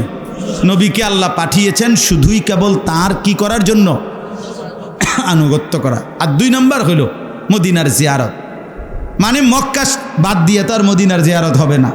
হবে কি? হবে না। অর্থাৎ হজ্জের সফর অথবা উমরার সফর, হজ এবং উমরা এর মাধ্যমেই আপনি কি যাবেন? মক্কা মদিনার সফর করবেন। আর এই সফরের বরকতের মধ্যে অনেক বরকত আছে। সের মধ্যে একটা অন্যতম বরকত যে আমি যদি রাসূলুল্লাহ সাল্লাল্লাহু আলাইহি ওয়াসাল্লামের রওজা মুবারকের সামনে দাঁড়াইতে পারি আর দিল দিয়া চোখের পানি ফেলে যদি আল্লাহর কাছে গুনাহ মাফ চাই, আর নবী যদি শুধু কুদ্দুর কয় আমার লাগে, উনি যদি একটা সুপারিশ করে, উনি যদি একটা সই দিয়া দেবে, একটা কথা বলে আল্লাহর কাছে, তো নিশ্চিত আল্লাহ মাফ করে দিবে। আজকে এতটুকুই কথা। আল্লাহ তাআলা আমাদের প্রত্যেককে মক্কা মদিনার সফর কবুল করে নেন। মালিকের ঘর দেখবেন, আল্লাহর ঘর দেখবেন, রসুলের রওজা পাক দেখবেন। এর চাইতে বড় সৌভাগ্য আর কি হইতে? এর চাইতে বড় সৌভাগ্য আর কি হইতে? কালো গিলাফ দেখলে কেমন হয় কি এই দেখেন, সবুজ গম্বুজ দেখলে কেমন হয় কি এই দেখেন। আমার সাথী একজন ছিল, ওনারে আমি কত কিছু বলছি, শিখাইছি। উনি বলছে হুজুর আমি রওজা শরীফ যাবে যখন মদিনাতে ঢুকবে, এখন আমি সব বুঝলে গেছি, সব বুঝলে গেছি, কিচ্ছু মনে নাই হুজুর। অর্থাৎ এটা একটা ভালোবাসার বিষয়, মহব্বতের বিষয়। এই জন্য হজের সফর থেকে যেহেতু আসছি, এই জন্য আপনাদেরকে আবারও মনে করাই দিলাম। চলেন সবাই নিয়ত করি, আল্লাহ যেন আমাদের প্রত্যেককে আল্লাহর ঘর জিয়ারতের তৌফিক দান করে। রাসূলুল্লাহ সাল্লাল্লাহু আলাইহি সাল্লামের সামনে দাঁড়িয়ে আমরা যেন আমাদের গুনাহ মাফ চাই আল্লাহর কাছে, আল্লাহ তৌফিক দান করে। এটা অনেক বড় অনুভূতি, অনেক বড়। আপনি এটা বুঝতেন না মিয়া, মানে আমি যদি অঞ্চি গেছি আপনি এটা বুঝছেন, কিচ্ছু বুঝছেন না মিয়া। এই অনুভূতি আপনি বুঝবেন না, আপনি সেখানে গেলে বুঝবেন আপনার হৃদয়ের তোলপাড় কাকে। আল্লাহ তৌফিক দান করেন, আল্লাহ কবুল করেন। আল্লাহ তাআলা আমাদের সবাইকে রাসূলুল্লাহ সাল্লাল্লাহু আলাইহি সাল্লামের সুন্নতের অনুসরণ, ভালোবাসার দাবিতে নবীর আনুগত্যের তৌফিক দান করেন। চেষ্টা করবেন তো সবাই ইনশাআল্লাহ। সবাই ফিকির করে ভাইয়া এটা ভাবতে শিখেন। কথা ভালো কইছে হুজুরে, আমি সব সময় এটা কই, হ্যাঁ হুজুরের কথাটি ভাল লাগে, ভালো কইছে হুজুরে। এরপরে আপনি আসতে আত্মুচ্ছা গেলেন গামনের মতো করে, এই সদর বদরের জন্য ওয়াজ করান। আপনার কাছে এনে বইয়ে বইয়ে সার্টিফিকেট লইতে বইছিলেন, কথা বুঝছেন কিনা বলেন। বরং সবাই মিলে আমল করার জন্য, সবাই মিলে কি করার জন্য? আল্লাহ তাআলা আমাদেরকে তৌফিক দান করেন। জামিয়া মাদানিয়া এই মাদ্রাসা আলহামদুলিল্লাহ সব সময় আমরা আসি। মাদ্রাসাটা ছোট্ট টিনের ঘর, কিন্তু আলহামদুলিল্লাহ আমরা মহব্বত করি। আমার শায়েখ আল্লামা মুফতি মুশতাকুন নবী কাসেম হুজুরও অনেকবার এখানে আসছে, আরও অনেক বুজুর্গানে দিন আসছে। কষ্ট করেই মৌলানা মাহমুদ ভাই, উস্তাদরা ছাত্ররা পড়ালেখা করে থাকে, ছোট্ট এই ব্যবস্থাপনায় সব কিছু মিলাইয়াই কষ্ট করেই থাকে। আপনাদের কাছে আমার একটা অনুরোধ, আমি আইসা এখন শুনলাম মাদ্রাসার জন্য, মাদ্রাসার একটা পুরাতন ফ্রিজ ছিল, ফ্রিজটা একদম নষ্ট হয়ে গেছে, মানে একবারে সার্ভিসিং করলেও আর ঠিক হবে না, একবারে বাদ হয়ে গেছে। তো জিজ্ঞাসা করলাম যে নতুন একটা ফ্রিজ আপনার কত হইতে পারে? তো উনি বললেন 39 বা 40,000 টাকা। তো 40,000 টাকাই ধরেন, তাহলে 40,000 টাকা আমরা যদি 80 জন মানুষ 500 টাকা করে দিই তাহলে কত হয়? 40,000 টাকা হয় না? তো যে দূর আমরা আজকে মিলাইতে পারি, 80 জন যদি 80 জন পাই তাই তো আলহামদুলিল্লাহ। আন যদি যে কয়জন হয় তো এই কয়জন বাকিটা ওনার হাতে দিয়ে যাবো, দায়িত্ব উনি মিলাইব। বাকি 500 টাকা কইরা আল্লাহর বান্দাদের কাছ থেকে নিবেন। এখন যদি কারো থাকে দেন, আর যদি না থাকে তাইলে আপনি পরে দিন। আমার সাথে আসছেন আমার সেলিম ভাই, কোম্পানিগঞ্জ বাজারের ব্যবসায়ী, উনি দিয়ে দিছে 500 টাকা। আল্লাহ কবুল করেন, আল্লাহ মেহের। আমি দিলাম 1000 টাকা, আমার 2টা নাম, ঠিক আছে না? দেন আর কেউ দিবেন কিনা বলেন, অথবা পরে দিলে কষ্ট করে বলেন লিখে নিবে, আর নগদ থাকলে নগদ দেন, যে কয়জনেরই হয়। মাশাআল্লাহ, মাহমুদ ভাই নাম লেখেন, এগুলো 80 জন হইলেই হবে, 500 টাকা করে দিবেন। মাশাআল্লাহ, আমার সাথী, আমার অনেক প্রিয় ছাত্র মাওলানা ইয়াহিয়া, আলহামদুলিল্লাহ সেও অনেক সুন্দর বয়ান করে, 500 টাকা দিছেন। ইউসুফ ভাই দিছেন, মাশাআল্লাহ মুফতি ইউসুফ ভাই 500 টাকা। মাশাআল্লাহ, আল্লাহ আপনি কবুল করে নেন, লিখে নেন। ভাইয়ের নাম কি ভাই? এ ভাই, আচ্ছা, কুটি বাজারের ব্যবসায়ী শরীফ ভাই দিবে 5,000 টাকা, আল্লাহ কবুল করেন। তো আপনি তো নিছেন গা 10 জন, মাশাআল্লাহ। এই 500 টাকা কে দিল? বশির, আমাদের বশির 500 টাকা নগদ দিল। কে? সাদ্দাম ভাই 500 টাকা। কি নাম ভাই এই 500 টাকাওয়ালা? জি, হাফেজ তাজুল ইসলাম ভাই, ভাইয়া দিছেন 500 টাকা। কি নাম? খলিল আহমদ। জি, খলিল ভাই, মা ভাইয়া দিছেন 500 টাকা, আল্লাহ কবুল করেন। আর কেউ দেন থাকলে দেন, এই 500 টাকাই হিসাব, 80 জন থেকে নেবেন। মাশাআল্লাহ, লিখে নেন নাম। ভাইয়ার নাম কি ভাই? জি, গোলাম হাক্কানি। আড়াইবাড়ি হুজুরের নাম। মাশাআল্লাহ, আল্লাহ কবুল করেন। আল্লাহ তাআলা হুজুরের কবরকেও নূরে নূরে ভরপুর করে দেন। আমি হুজুরের দেখছি 1-2 বার। হ্যাঁ, তোমার নাম কি? তা জুয়েল। নগদ দিছ? নগদ 500 টাকা দিছে, দেন ফেরত দে। আমাদের জুয়েল, মাশাআল্লাহ, কয়দিন জিরাইছে, হেরাউন আবার আইছে। জুয়েল ধরো। হাফেজ সাইফুল ইসলাম ভাই, কই ভাই? মাশাআল্লাহ, কত? 1000 টাকা, আল্লাহ কবুল করেন। 80 জনের হলে এরপরে নাও যেত না, না না, এরপর আমার টেয়ার দরকার কি? ফাউ টাকা বেশি নেবো কেন? ধরেন গুনে রাখেন, কিন্তু দেখেন আমরা এনে গুনে, এনে কয়জন হয়েছে, মানে 1000-এর 2 জন ধরবেন। এক্ষুনি দোয়া করে দেবো, এক্ষুনি ভাই, আমার আরেকটা বয়ান আছে, আমি চলে যেতে হবে। বলেন আরো ভাই, বলেন। মাদ্রাসার ছাত্র তোমরা বলো, তোমাদের আব্বুর থেকে নিয়ে দিবা কেউ 500 টাকা। বলো, কোনো ছাত্র যদি পারো বলো যে আমি হুজুর, আমি আমার আব্বুর থেকে 500 টাকা নিয়ে দেবো, বাড়িতে বলবা। মোহাম্মদ কাউসার, মাশাআল্লাহ, 500 টাকা। এই মাদ্রাসার ছাত্র তুমি? মাশাআল্লাহ। বলেন ভাই, আপনারা আরো বলেন। ভাই কি নাম ভাই? নাসিম। নাসিম ভাই, আল্লাহ কবুল করেন, 1000 টাকা। এনে 10 জনের টাকা হয়েছে। হ্যাঁ, নগদ পাইলাম 500 টাকা, আল্লাহ কবুল করেন। ইউসুফ ভাই, মাশাআল্লাহ। এরপরে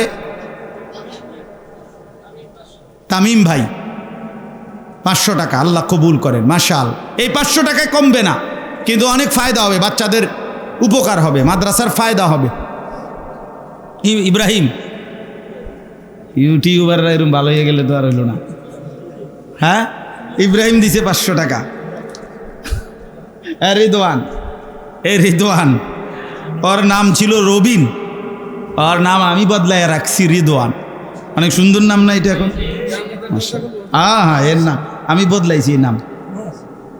খানা বাকি রয়েছে। জি, আল্লাহ কবুল। আমার শাকের ভাই 1000 টাকা, আল্লাহ কবুল করো। ভাইয়া শাকের ভাইয়ের নাম লেখেন, মন কষাইর নি না, শাকের ভাই তো চিনে, মাহমুদ ভাই চিনে। মাশাআল্লাহ। আর কেউ বলেন, হয়ে যাবে ইনশাআল্লাহ। কি নাম? রবিউল ভাই 1000 টাকা, আল্লাহ কবুল করেন, আলহামদুলিল্লাহ। নওজোয়ান ভাই তোমরাও বলো, ভাইয়া বলো 500 টাকা দাও, মাদ্রাসার জন্য ফায়দা হবে ইনশাআল্লাহ। আপনাদের কাগজে কয়জন হয়েছে দেখেন, কেমনে বুঝবেন? 10,000 5,000 রেডি হতো আবার। হ্যাঁ, আপনার এখানে 4টাই কি 500 টাকাওয়ালা?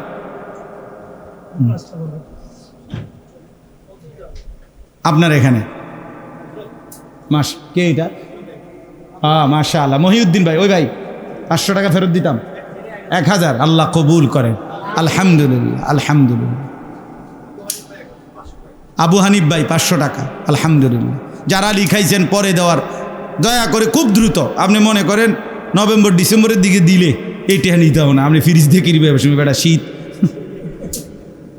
কাজে এক্ষুনি দিয়ে দিবেন, মানে 2-1 দিনের মধ্যে টাকাটা দিয়ে দিবেন। 500 টাকা, 1000 টাকা, 5000, যাই বলছেন, আল্লাহ আপনাদেরকে সর্বোত্তম বিনিময় দান করেন।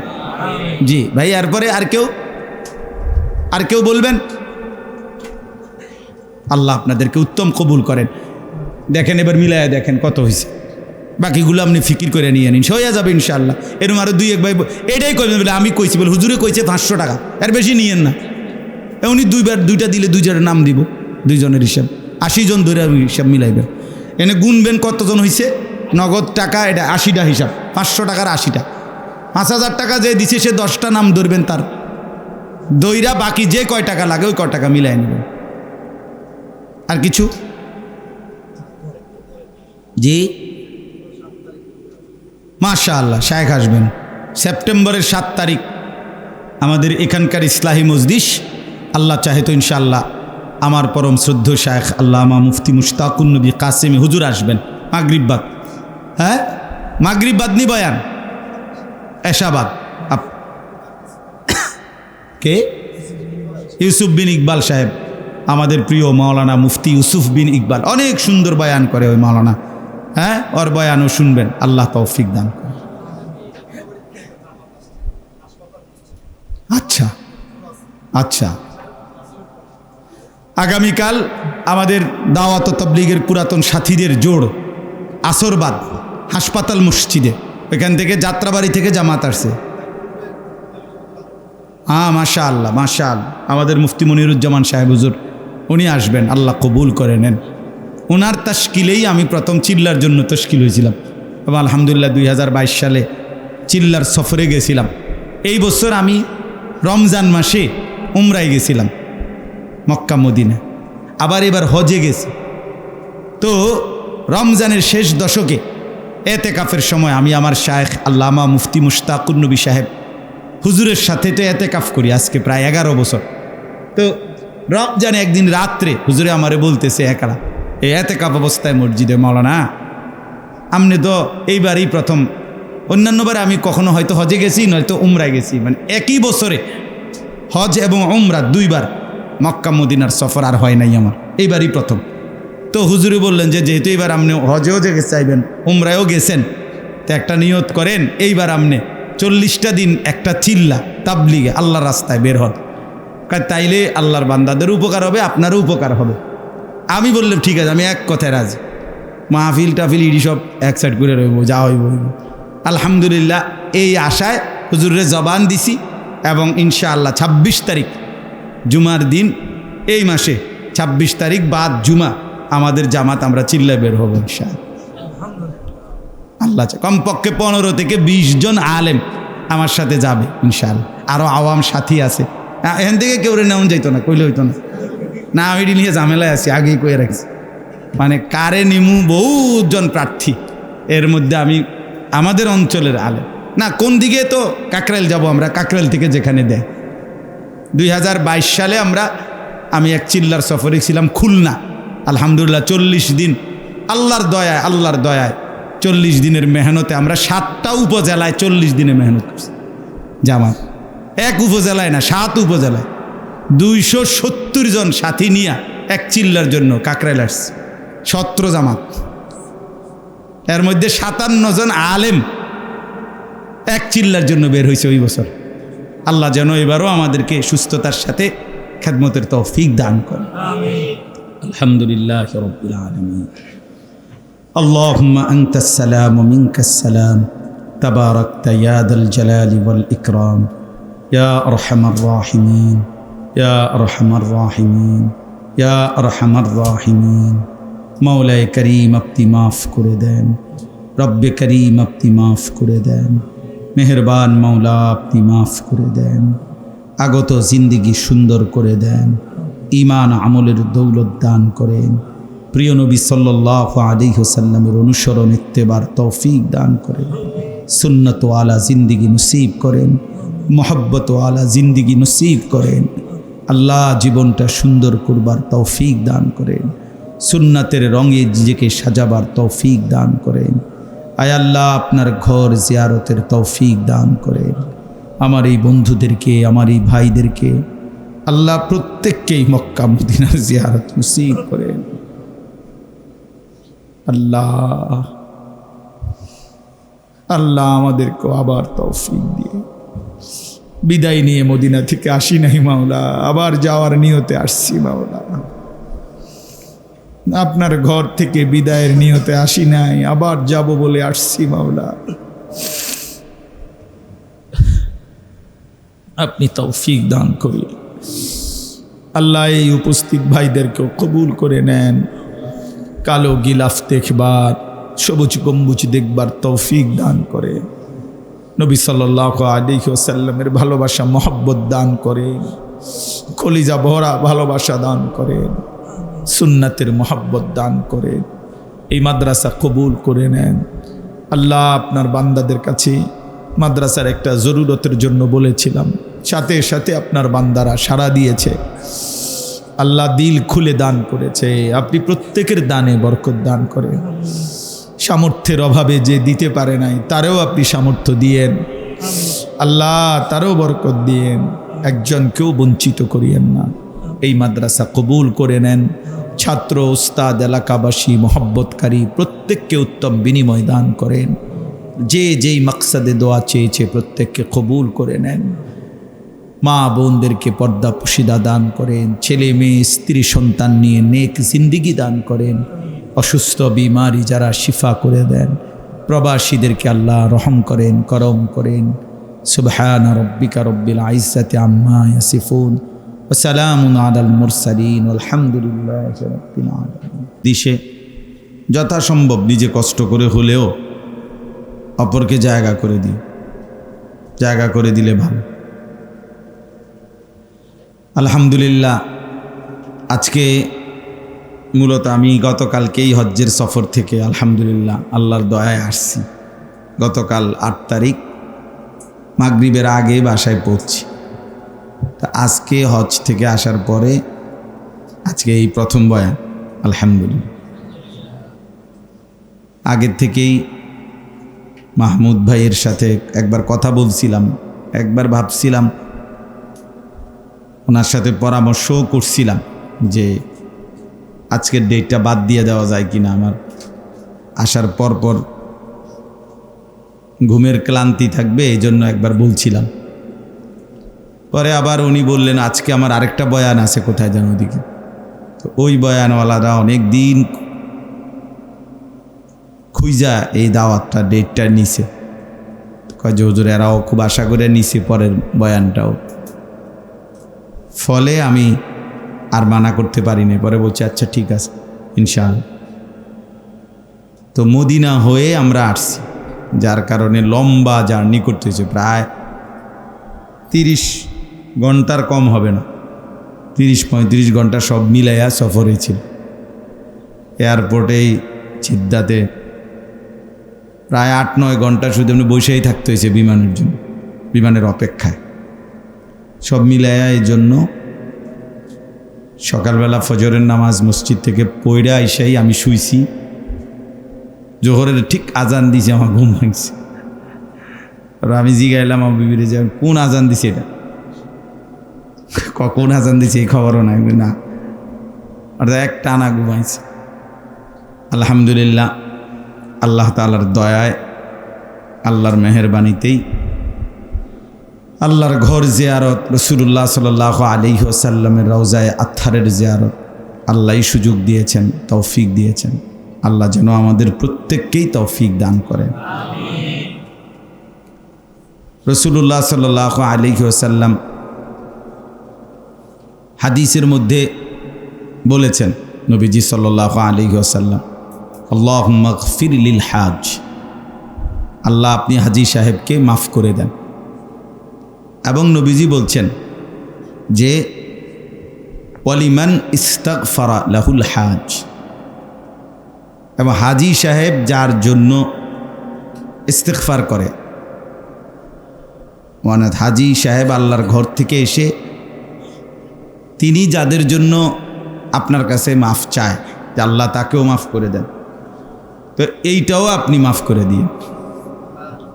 এটা হাদিস, নবীজি সাল্লাল্লাহু আলাইহি সাল্লামের দোয়া ছিল এটা, যে হাজী সাহেবকেও মাফ করে দেন, তিনি যাদের জন্য মাফ চাইবে তাদেরকেও মাফ করে দেন।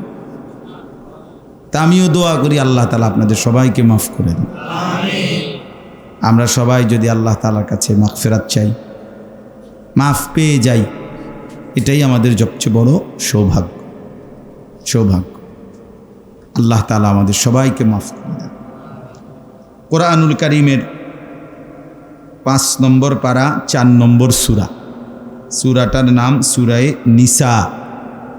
এই সূরার 2টি আয়াত 64-65, এই 2 আয়াত আমি আপনাদের সামনে তেলাওয়াত করেছি। মূলত রাসূলুল্লাহ সাল্লাল্লাহু আলাইহি ওয়াসাল্লাম, আমরা প্রিয় নবী সাল্লাল্লাহু আলাইহি ওয়াসাল্লামের নাম সবাই জানে। আমাদের কলিজার ভেতরে, হৃদয়ের ভেতরে নবী সাল্লাল্লাহু আলাইহি সাল্লামের নাম আছে। মুসলমান মাত্রই, মুমিন মাত্রই নবী সাল্লাল্লাহু আলাইহি সাল্লামকে ভালোবাসে। ভালোবাসাটাই ইমানের দাবি। লা ইউমিনু আহাদুকুম হাত্তা আকুনা আহাব্বা ইলাইহি মিন ওয়ালিদিহি ওয়া ওয়ালাদিহি ওয়ান নাসি আজমাইন। নবী সাল্লাল্লাহু আলাইহি ওয়াসাল্লাম বলেন, তোমাদের কেহ পূর্ণ মুমিন হতে পারবে না যতক্ষণ পর্যন্ত নিজের বাবা মা, সন্তানাদি এবং সমস্ত মানুষের চাইতে আমি রাসূল তার কাছে অধিক প্রিয় না হব। আহাব্বা, সবচেয়ে বেশি প্রিয় না হব। তাইলে একজন মুমিনের কাছে তার ইমানের পূর্ণতার জন্যই রাসূলুল্লাহ সাল্লাল্লাহু আলাইহি ওয়াসাল্লামকে ভালোবাসা জরুরি। এটা জরুরি, লাজেম, বাধ্যতামূলক। এজন্য এটা খুব গুরুত্বপূর্ণ, রাসূলুল্লাহ সাল্লাল্লাহু আলাইহি ওয়াসাল্লামের ভালোবাসা।